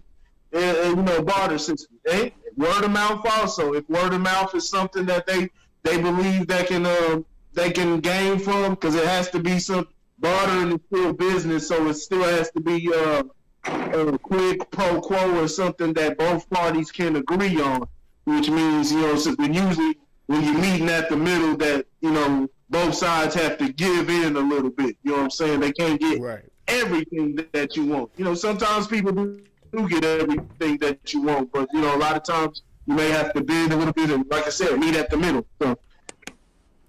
Yeah, and the second thing I want to talk about is the whole pretty much hiding the information thing. You know what I'm saying? Lauren said his brother Lorenzo, right? Lorenzo pretty much doesn't have any school debt and all this and this and that. And he did that by just putting his head in the books and talking to people, I'm pretty sure. Same thing with real estate. Literally. Same thing with this whole investing in real estate and all the stuff that I've been looking up, and I've been in the process of doing, trying to purchase something, you know what I'm saying, to invest in. Literally, all this shit is online right now. Like, literally, Mike, you know what I'm saying? Shout out to Mike, you know what I'm saying? He told me about these 203K loans. You know what I'm saying? It's pretty much the government giving you money because they want you to be in a house. They want you to own property and stuff like that. You know what I'm saying? I mean, it's a little bit more that goes into it, and I won't really get into it because I'm not that guy just yet in real estate. But it's so many things on the internet that you can learn, like that I've learned just over the last 3 weeks, that I'm just like, holy shit, this could be really easy. The only thing that's difficult is the paperwork, and I got to deal with a lot of paperwork. right now. You know what I'm saying? If I'm pretty sure everybody has bought a home has had to do with a lot of paperwork. But yeah, man, it's all in a book. You know what I'm saying? It's all online. It's easy enough to get it. And just to talk to people, you know what I'm saying? And get somebody, what I want to leave off with, get somebody who's a master at that skill. Yeah, get somebody who's a master at that skill and then work with them to build something. That's what I'm trying to do, honestly, with the podcast and everything else I'm doing. Honestly, I'll be honest with everybody. So, yeah. Lauren, would you talking about a subject matter expert. Not just a subject matter expert. Well, yeah, Ted. Yeah, technically, yeah. Like, because he's good at this one thing, and I wanna be able to learn something, or I want to be like, yo, we should work together, or we should put in together so we could both accomplish something. You know what I'm saying? Because I don't have the expertise and I don't have all the skills, but I have the skills in one source. You have the skills in this source. Let's put our work together, and you know what I'm saying, we all flourish. Yeah. I would say the last piece to it, honestly, is discipline. You know, you have to be disciplined. You have to be patient because shit don't happen overnight. You know what I'm saying? You know, so you kind of got to plant that seed and give it an opportunity to grow. I think sometimes we get extremely impatient and we aren't willing to wait for the proper return. Mm-hmm. You know, we don't have the discipline to be patient enough to just sit still, you know, plant the seed and let it happen. You know what I'm saying? Nurture it, you know, a little bit, put a little water on that plant, watch it grow, give it a little sun, you know, things of that nature. We spend a lot of time, you know, we want it now. You know, we want it right now. We ain't willing to wait. So, you know, ain't no shortcuts to the big time. You know what I'm saying? There's no shortcut. So, you know, you have to stay disciplined enough to hold steady. You know what I'm saying? And do what you got to do to keep yourself afloat until you get, you know, to where you're trying to go. You know, set goals, write them down. You know, look at them, reevaluate them. You know, all of that shit. You know what I'm saying? That shit takes discipline. And you got to be willing to discipline yourself if you are truly trying to get to where you're trying to go. You know, sometimes you got to give away your shit for free. You know what I'm saying? Just to get yourself out there, to establish yourself. It may be the best work you've ever done. But if that's the best work you're going to do down the road, and that's probably not where you need to be. You know what I'm saying? That's probably not where you need to be. You know, so, I mean, it just takes a lot of discipline, a lot of sacrifice. You know, I mean, it's hard. It is extremely hard. It's challenging. It's taxing on your brain. It's taxing on your spirit from time to time because you don't see it. You know what I'm saying? And when you can't see it, it's not tangible. That can be frustrating. But if it's the right thing, if it's the right thing for you, you got to do it. You got to do it if you want that payoff, you know? You gotta sit tight, you know. Patience. What they say, patience is a virtue, you know, that a lot of people don't have, you know. So you want it bad enough, you know what I'm saying. You'll do what you gotta do. All right. So real quick before we bounce out of here, do you guys want to talk about Elizabeth Warren first, or do you guys want to talk about Meek Mill getting kicked out of the casino? Which one do y'all want to speak on? I'm not familiar with either one. I know Corey sent the video, or I saw a video about Elizabeth Warren. It was either you or Corey that, I think it was Corey that said Charlamagne white. Charlamagne had to do this to her like that. I haven't had a chance to watch it yet. Corey, you on mute. Unmute yourself. I ain't got nothing too much about Elizabeth Moore, cut the crap. You know, I talked about her before. Hey, Charlamagne did agree, you know what I'm saying? Hey, but that's how you're supposed to get at her. And I don't completely hate Elizabeth Moore. I just seen her go hard on shit. She went hard on them banks, man, that you know what I'm saying, that taking money from people, you know, the same banks that Obama was bailing out and things like that. So, you know, I ain't got too much hate for her, but she was out of line for the Indian comments. Meek Mill, he need to sit his ass down somewhere. He need to sit his ass on somewhere. I wanted to get into I wanted to talk real quick about Lord Jamar. I wanted to ask my bad. Eminem. Go ahead. I just wanted to ask a simple question. Have all of y'all heard Lord Jamar's my niece? Have all of y'all heard Lord Jamar's comments? Yeah. Y'all heard his comments and everything about what he said about Eminem, and Eminem is just a guest in hip hop. Yeah. So, I mean, I just want to know what y'all think. You know what I'm saying? And anybody that's watching anything, tell me what y'all think. Is Eminem hip hop? And do you agree with Lord Jamar? Yes. I can honestly say that I truthfully don't care. Honestly, because hip hop is not hip hop. Hip hop is not what it used to be anymore. So yeah. What you got, Lauren? Wow, that's an interesting question. I will say no. I don't think that M is a guest in hip hop.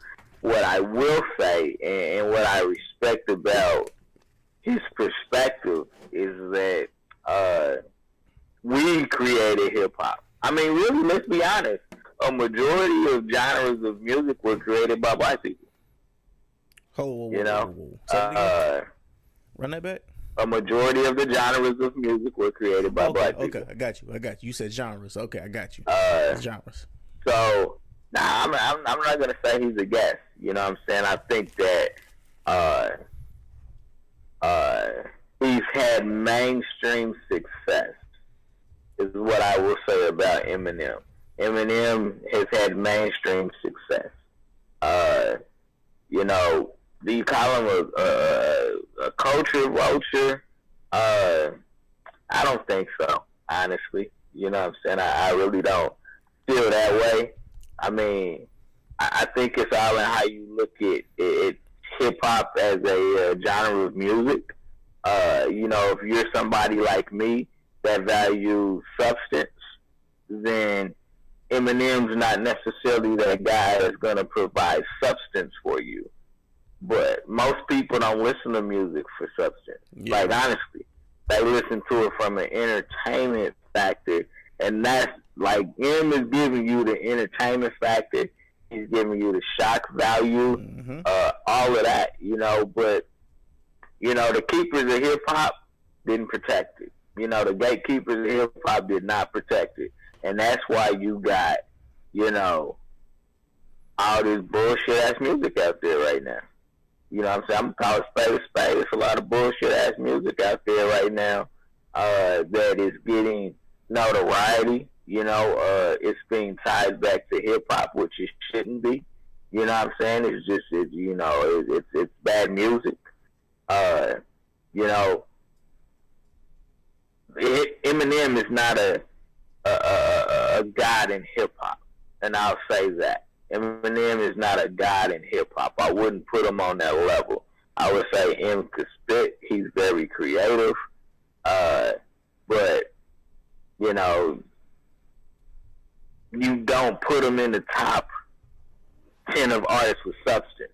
And I think that's where you have to separate M in hip-hop, is from a substance point of view. Now, if you're talking about straight spitting, we talking about, because, if you go from his first 3 albums, from Eminem Show, Slim Shady LP, I think there was one before that. I know Slim Shady LP, Eminem Show. It may not be substance that we as black folks can directly relate to, but shit, he had substance, though. He was talking about his life. He was talking, he brought the trailer part. You know what I'm saying? The hip hop. Right? Talking about his issues with his mother, struggles of raising his daughter,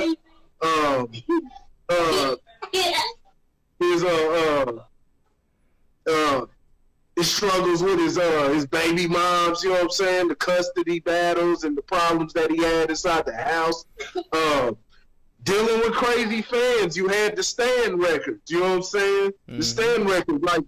A lot of them, a lot of his records, they just sounded like crazy on the outside and stuff but it it had layers to it. You know what I'm saying? I remember what's that one? The Guilty Conscience record. The Guilty Conscience record. Like, yeah, it's him throwing out a lot of thoughts, saying crazy stuff, but it's real. It's a real layered record. I mean, hell, this fool even had the balls to even mention. Remember Dr. Dre? Dr. Dre was on the record, you know, going back and forth with him. He said, this coming from the same guy that slapped D Barnes. He said, slap D Barnes. He said, what you say? Oh, you didn't think I would remember? He said, I'll kill you, little motherfucker.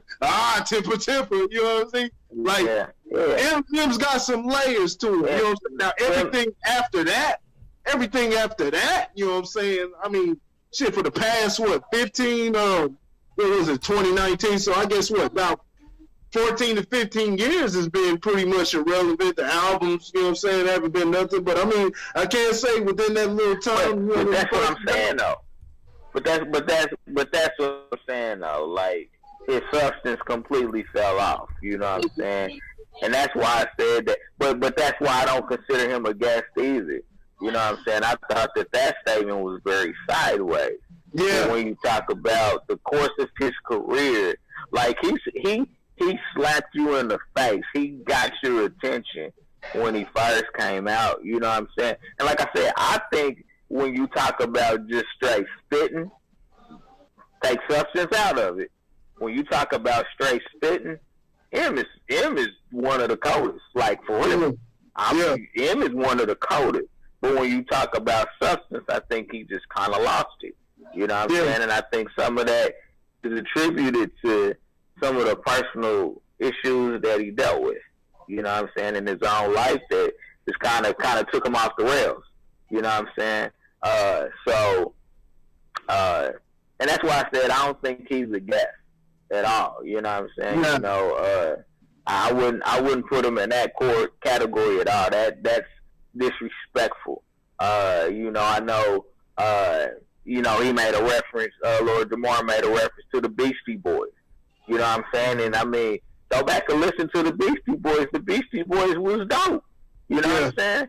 Now, they didn't make a whole bunch of serious shit. They just wanted to. They were some typical white dudes. You know what I'm saying? That talked a lot about partying. They had enough knowledge of the culture to speak of it. You know what I'm saying? But they was dope. You know what I'm saying? Like, and so that's why I was like, you know, the gatekeepers didn't really protect the true integrity of hip-hop. You know what I'm saying? I think that when the corporations came in and showed us a couple extra pennies, you know what I'm saying, we were willing to water it down a little bit and willing to dumb it down, you know, to make more money and things of that nature. But, you know, I just can't accept that statement. You know what I'm saying? Now, you know, I heard that new joint with Logic and Eminem. That song with Logic and Eminem.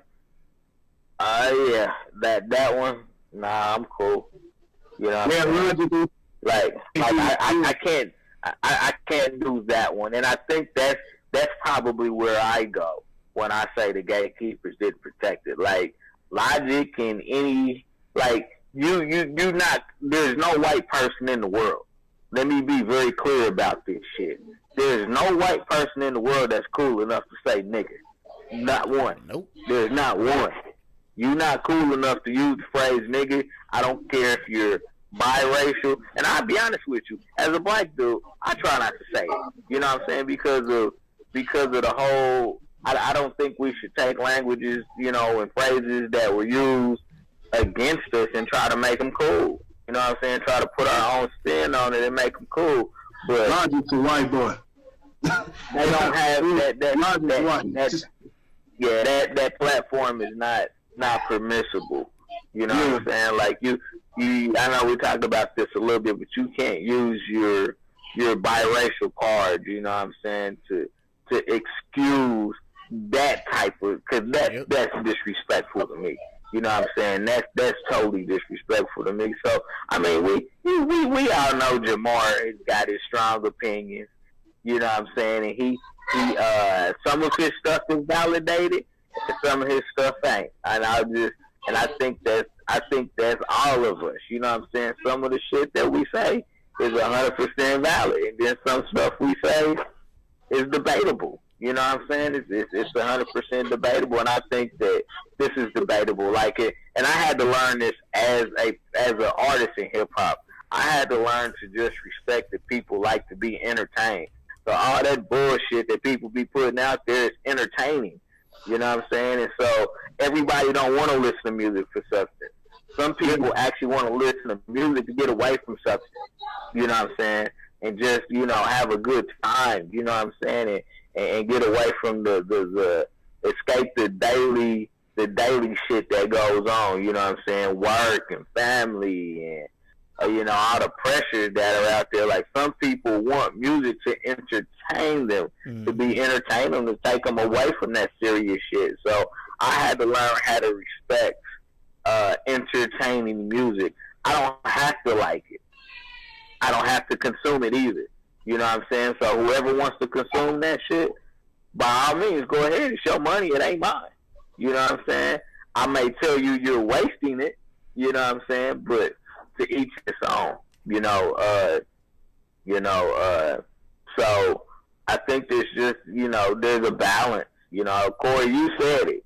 You hit that shit on the head when you made that post about 85% of the music is trash. Where's the balance? You know what I'm saying? I don't want to hear It's dealing with it's catered to that 85%. You know what I'm saying? It's too much. You know what I'm saying? Talking about guns and just fucking just ratchet shit and crazy stuff like that. I mean, you could throw that in there. They had that in back in the day, but it's not. They don't contain that balance. Like I said, and the other shit, I don't want to hear no super soft ass shit, but you gotta be able to blend it in the middle. You know what I'm saying? You can throw some stuff. I mean, that's what we do with movies when we go see. You got the last Rambo about to come out. You know what I'm saying? People are gonna go see that. We like Rambo. We like the First Blood. So we like some little action. We like the machismo at times. But you got to be able to, you know what I'm saying, to differentiate, to be able to bring it back, have some stuff for the ladies, have some conscious stuff. This is all what Nas says. Nas had, a lot of people like to throw Nas into just this, conscious and stuff like that. Nas had the hood records too. Nas had the crazy stuff. Nas put out one of the most disrespectful songs of females ever. Oh, ever. Like, if you break down Uchi Wally was one of the most disrespectful songs that all the bitches was fucking with. Not only you had Uchi Wally, but you go back to Stillmatic, you had Ether. You had Ether with the Jay-Z disc. But then if you go to track 9 on Stillmatic, you had the Destroy and Rebuild song where he was dissing Prodigy, R.I.P. Prodigy, Cormega, and Nature. And he wasn't holding back no words. Nas had that venom for niggas too. So, I mean, you just got to have that balance, be able to reel it back. And then, of course, as you get older, you're going to grow more. So the music's going to become more refined. You ain't going to be talking about the streets as much and things like that. I think the perfect album for the balance, and like I said, and I posted a picture of it today. I didn't put nothing of it, but I mean, it's regarded as one of the. This is really sad, man. A lot of as far as hip hop talking things, is one of the greatest albums ever made. It was Ghostface Killer's Supreme Clientele. You just listen to the album. That is a beautiful fucking album, dog. Just the rapping. I mean, he had party songs, but the way he did the songs is one of the ones that influenced. I ain't going nowhere, as far as rapping, but I do music too. It's the main album that influenced me. You know what I'm saying? From the way he attacked party records from the MC standpoint and things like that. One of the greatest albums ever, dog. Yeah, man, just a lot of people are missing that. I think it was the shift in hip hop, though. I want to talk about the shift in hip hop just real quick. What's up? So before corporate America came in and started really throwing the money out there, like most of your established artists were older. You know what I'm saying? So they weren't talking about the young head shit because they wasn't young head. You know what I'm saying? Like Tupac and Biggie. I'll say Biggie. I ain't gonna talk about Tupac. I'm gonna talk about Big. When Big came in the game, like it was an anomaly for a 19-year-old dude to come in and destroy the game like that back in them days. Like a lot of them dudes was in their 30s. You know what I'm saying? You know, late 20s, early 30s when Jay-Z really started popping. Jay-Z was damn near 30 years old. Yeah. You know what I'm saying? So, you know, you start to move into, you know what I'm saying, the late 90s and shit like that when you had, you know, Chris Cross. You start moving into cats like a little Bow Wow. You know what I'm saying? You know, and they introduced this youth movement to hip-hop. And with that youth movement came the typical shit that youth do. You know what I'm saying? And I had to learn how to respect that. Like, why do I want a fucking 17-year-old kid to be in depth? He don't know shit about being in depth yet. You know what I'm saying? He's too young for that shit. You know what I'm saying? Like, even if you listen to Big's music, like, Big didn't start getting in depth until right before he died. Now, he had some bars for that ass. You know what I'm saying? But as far as being in depth, like, that didn't start happening until right before Big died. You know what I'm saying? When, you know, when he went through a lot of shit and began to understand, you know what I'm saying, what this thing called life really meant. You know what I'm saying? That's when he started going really, really deep in a real life format. You know what I'm saying? And so, you know, that's why I said, like, you know, that's the difference to me, honestly. You know what I'm saying? When you listen to hip-hop 80s, 90s, you know what I'm saying? Like, a lot of those guys were older. You know what I'm saying? That's why they were able to talk about deeper subject matter. You know what I'm saying? Because they had the experience, whereas, you know, as it gets younger and every other rapper's name is Little something, you know what I'm saying? Like, I mean, they little here. You know what I'm saying? They little kids. You know what I'm saying? So, of course, they're going to be talking about stupid shit.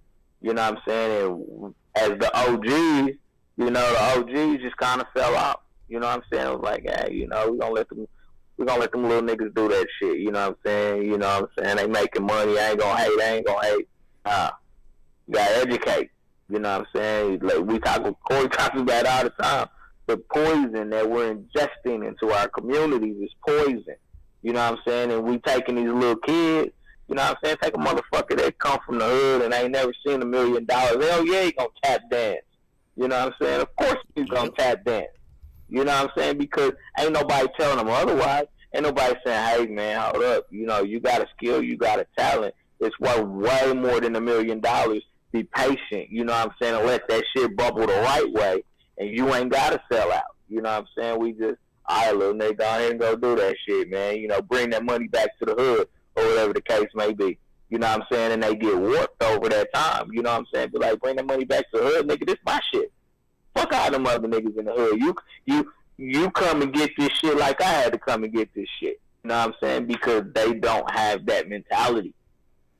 Yeah, I definitely do agree with you. And like a lot of the rappers that people like really wouldn't listen to that do have depth in like of like this, I guess you would say this day and age, you don't hear them getting pushed out. You really don't hear them getting pushed out at all. Like Lupe Fiasco was exiled because he refused to go down the same rabbit hole that everybody else did. You know what I'm saying? Like we have BJ. I don't know if y'all know who BJ the Chicago Kid is, but that motherfucker good as shit, bruh.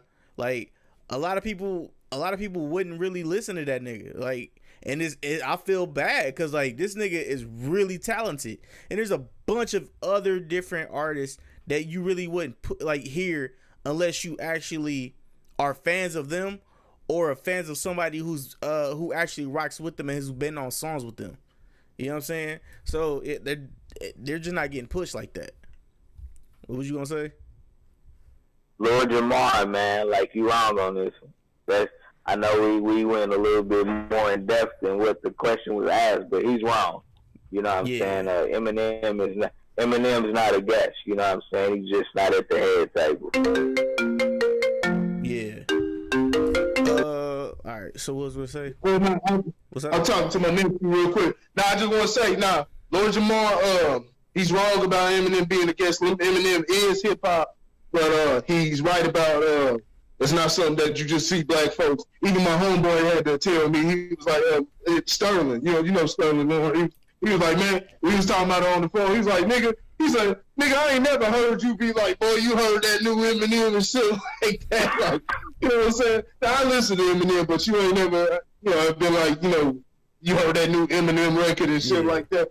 Eminem is definitely hip hop, but Lord Jamar had points. But as far as shit, Eminem laid shit, he put in the work. You know what I'm saying? Shit, he was doing battles and things like that. He came up on that Detroit rap scene, so he put in that work. You know what I'm saying, to get where he was at. He wasn't handed nothing. Now, of course, he was able to generate that big audience and everything because them being a white person, so he's able to attract that white crowd and be able to sell hip hop to them and be relatable to them because he's talking about the trailer park and things like that. So he's able to.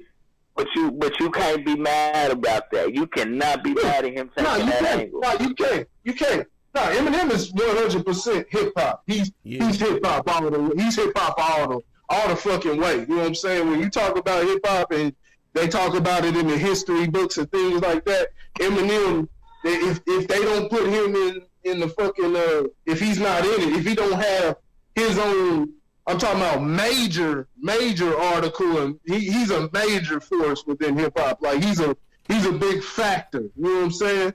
He's a big factor. He's a part of hip hop history. You know what I'm saying? Just as much as Jay-Z's, the Tupacs, the Rakims, KRS-Ones, Master P's, Little Wayne's. You know what I'm saying? Hey, 50, my boy Drake. You know what I'm saying? Hey, Drake is hip hop too.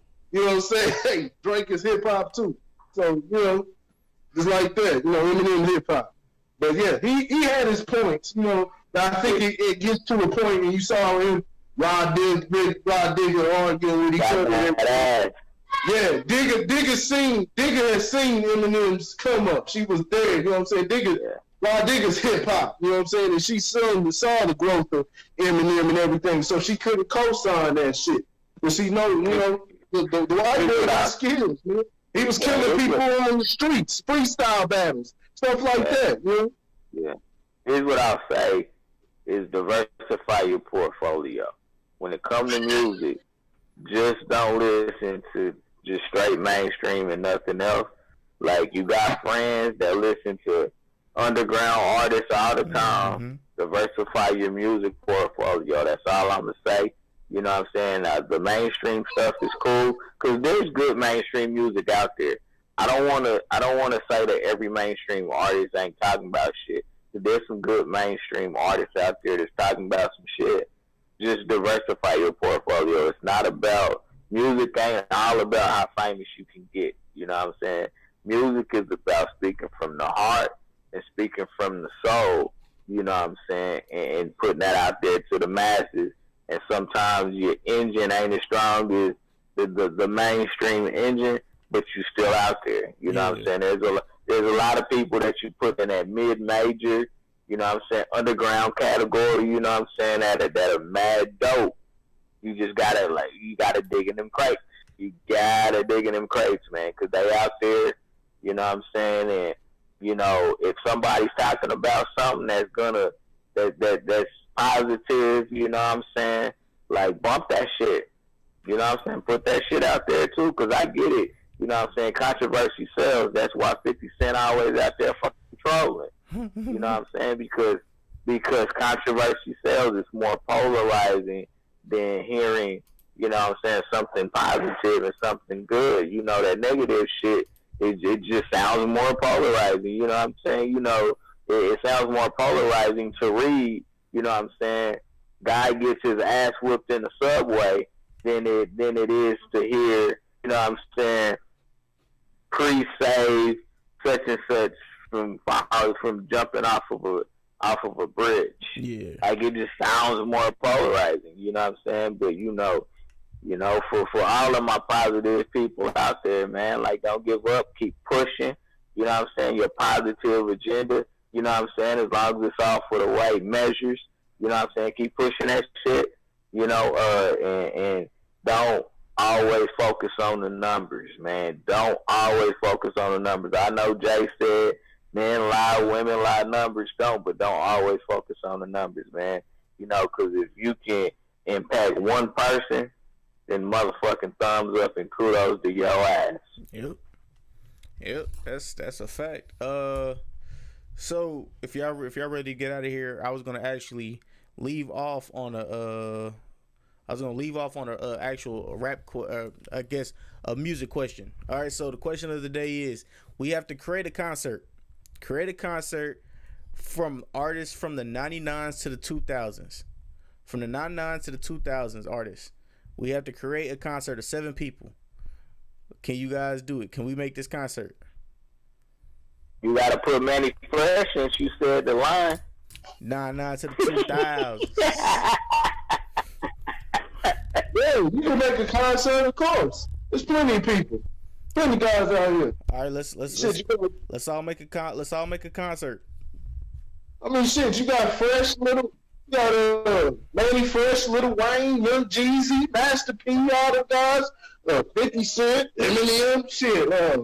Hey, Ghost was, say, Supreme Clientele. That was, 2001, 2002.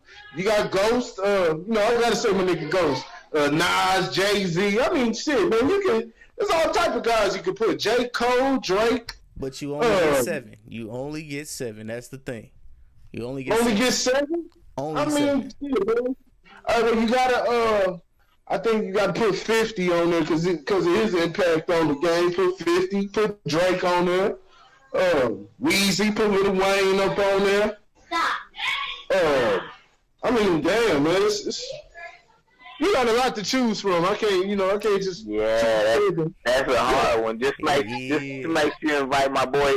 Just make sure you invite my boy 3000, and you can have anybody else you want. Anybody else you want, make sure 3000 there though. Oh yeah. Andre 3000 be the closer. I don't even know why I forgot about it. Outkast, not just 3000. You gotta have both them boys. A lot of people forget about Big Boy. You know what I'm saying? Big Boy was cutting it up just as good as Andre. You know what I'm saying? Man, Outkast. Damn, man. I mean, yeah. I couldn't do just 7, man. I couldn't do just 7. Scarface is from the early '90s, but I mean, shit, man. That his album he had in 2003, man. That was. What was that? The Fix, the one that had My Block on it. That was outstanding album. I mean, it's so many guys, man. That's what makes it difficult. You only have 7 choices, and then you have to have a closer. You have to have a starter, and you have to have a closer.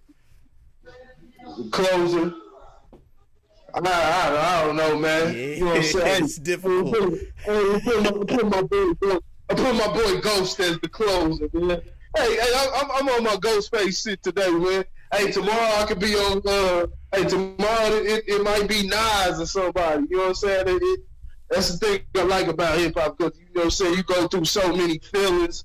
There's no true just favorite. You know what I'm saying? It's a feeling. You know what I'm saying? You got your legends. You got your people that you hold up high, but you can always just switch out. I want this for today. And some days, man.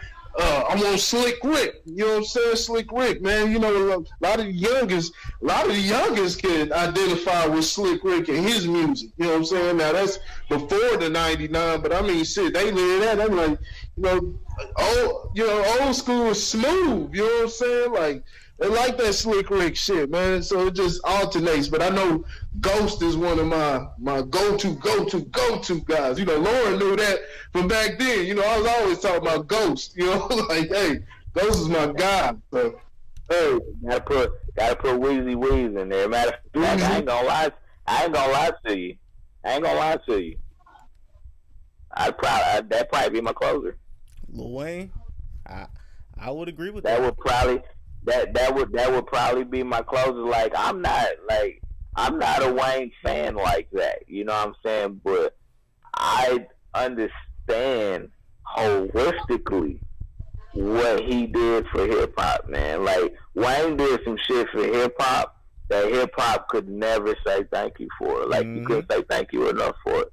You know what I'm saying? Wayne was that dude. You know what I'm saying? And I would, like I said, I wouldn't never the biggest Lil Wayne fan, but as a artist and as a connoisseur of hip hop, like Wayne did a lot for hip hop. You know what I'm saying? That I don't think he get credit for. You know what I'm saying? Now other people help put him on. You know what I'm saying? What I can't even think of my guy's name because he's a nobody in the game. But my favorite artist on Cash Money was Turk. Oh shit, yeah. You don't really hear about that no more. I ain't gonna say Turk was the you think he was the best one? I said he was my favorite. Like Turk had, at that time, Turk had the most versatility of any of the artists on Cash Money. Yeah. At that time. Yeah. You know what I'm saying? You know, Juvie don't get his just due. Like, honestly, like Juvie don't get his just due. Like, Juvie was really the one carrying Cash Money before Wayne took over. Hey, you know what? You right though. You right. Turk was the most versatile at that time. When you think of, I've never heard nobody say that, but yeah, Turk don't get his props. Turk was the most versatile, especially at that. Wayne now, you would say Wayne now, but at that time, yeah, it had to be Turk. Yeah, I can drink a glass of that, man.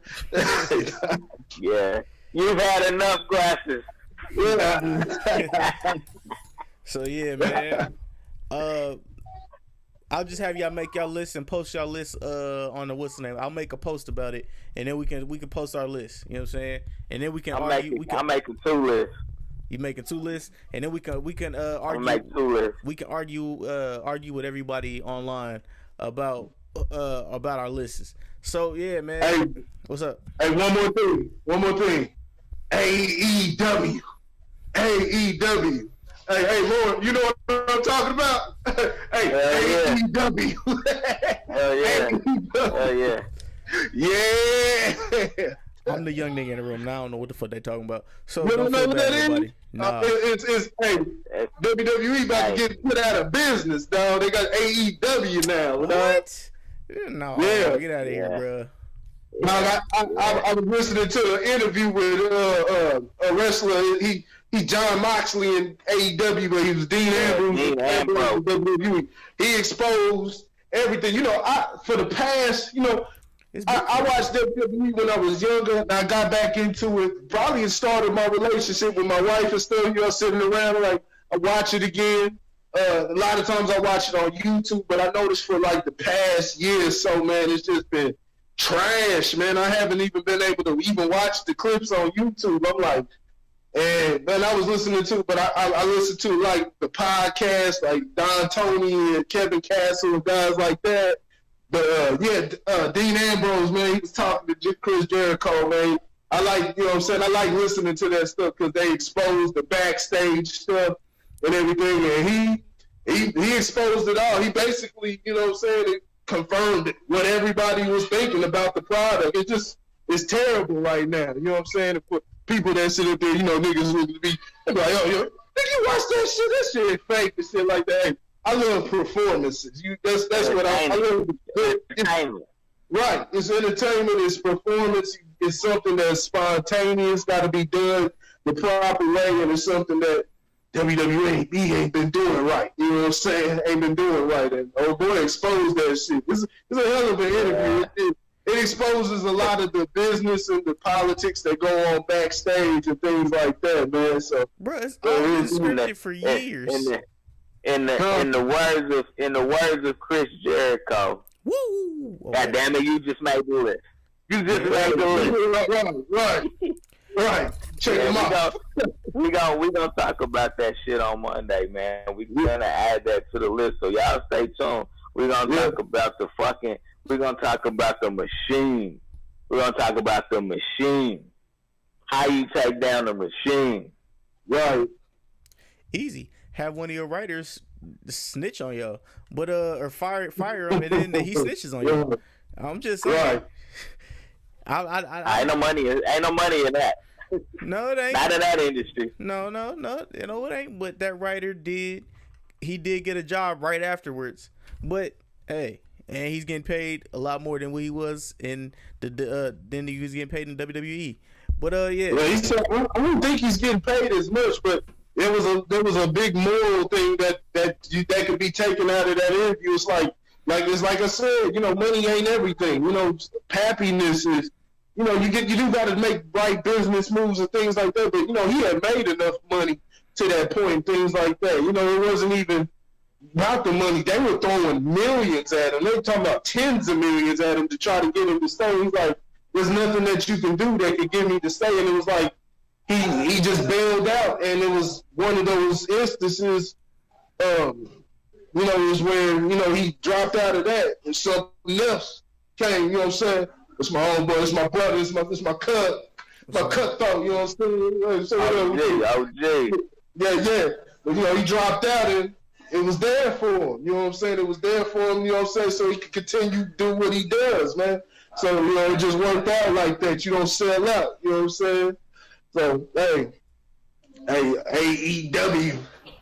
Hey man, y'all gotta stay tuned to this podcast, man. We getting ready. We getting ready to take you to places that you definitely want to go. Hey, unofficial referees every Monday, man. But what I need you guys to do, and the links in the description below, man. There's a link tree, there's a Facebook link, there's YouTube links. So the YouTube page is the Average Guy Studios, man. Go to the Average Guy Studios, like, subscribe, hit the notification bell, tell a friend to tell a friend. What you'll get with the Average Guy Studios, you'll get all of our content via the clips and the full videos. And once we start having other things for you guys, you guys will be able to see all that. I'm not gonna say that just yet, but what I need you guys to do also on Facebook, man, the Average Guy or Average Guy Studios, it should be changed to one of the two, Average Guy Podcast or Average Guy Studios. Go ahead, like, subscribe, hit the notification bell, hit the thumbs up. I think it's thumbs up. Yeah, hit the thumbs up, and you'll be able to find all of my wild content that I find online, and just to get you guys' opinions on a lot of it. Also, man, Lojo Speaks. Let them know what they'll be getting. Lojo Speaks, Lauren. Man, look. Let me talk to y'all for just a hot second, man. I just made this post on Facebook today. I'm getting ready to get away from my personal page. I'm going to be operating primarily off of my Lojo Speaks page. Y'all get ready for some great content. I'm going to be doing a couple of public speaking engagements. We're talking about all things fatherhood, you know what I'm saying, trying to definitely bring literacy, understanding, knowledge, resources, you know, to all fathers, all men, and even to the generation coming that will be fathers. You know, we're gonna be providing resources and literacy and all that good shit. So y'all stay locked into that page, because that's where I'm gonna be at. It's gonna be there and it's gonna be here. You ain't gonna. I ain't the type of dude that want to post pictures of my kids. You know what I'm saying? You know, looking cute on the last day of school. That ain't me. You know what I'm saying? You know, so you ain't gonna see much from my personal page. You're gonna see the Lojo Speaks page. You're gonna see me on the Average Guy page. That's where you gonna find me. So y'all stay tuned. It's coming, baby. Lojo Speaks. Fathers. Let's do this shit, man. Yeah, and also, man, for all our sports needs, or for everybody's sports needs, you'll have it on Unofficial Referees, but you will also have it on Facebook with Grit Sports Media, man. Grit Sports Media is our sports platform. Corey, let them know what you'll begin with Grit Sports Media. Hey, man, get that sports, man. Get that sports. We in the finals, Tom. We in the finals. Watching Curry, man, my boy Draymond and all of them, man, going toe-to-toe with Kawhi, Drake and the rest of the compadres, who they call him Pascal Siakam, giving that crazy. I don't know where they get these nicknames, Spicy P and all that crap, you know what I'm saying? Hey, they can come up with a better nickname for him, but hey, it's going down. We're going to have some content, man, following these finals, man, so stay tuned. We're going to do some analytics, try to get some analytics, get some, you know what I'm saying, in-depth stats. Probably not too much reporting or anything. We're just gonna give some stats and different things like that. And yeah, man, so stay tuned, man. There's some more coming from there. And then, hey, it's baseball season after that. WNBA's, WA and the NBA's going on, so we're gonna be following that. So hey, stay tuned. All right, and also, we also have. Well, Corey also has another platform. It's called Grit Culture, man. Let them know what they'll be getting with Grit Culture. Well, technically, you'll be getting everything culture, because I don't know. Culture. There you go. Still in development. But we got it coming. You know what I'm saying? Just stay tuned. Stay tuned. All right. Well, with all that being said, guys, this has been your host Randy Anderson with the Average Guy Podcast on the Average Guy Studios. First and foremost, shout out to everybody on the Facebook family. Shout out to everybody, SoundCloud, iTunes, Stitcher, Spotify. Shout out to everybody on Anchor. But yeah, man, thank you to both my co-hosts and the other co-hosts that had to dip off. But yeah, man, this has been another episode of the Average Guy Podcast, man, and we're out. Peace. Oh, let me go ahead and turn this off.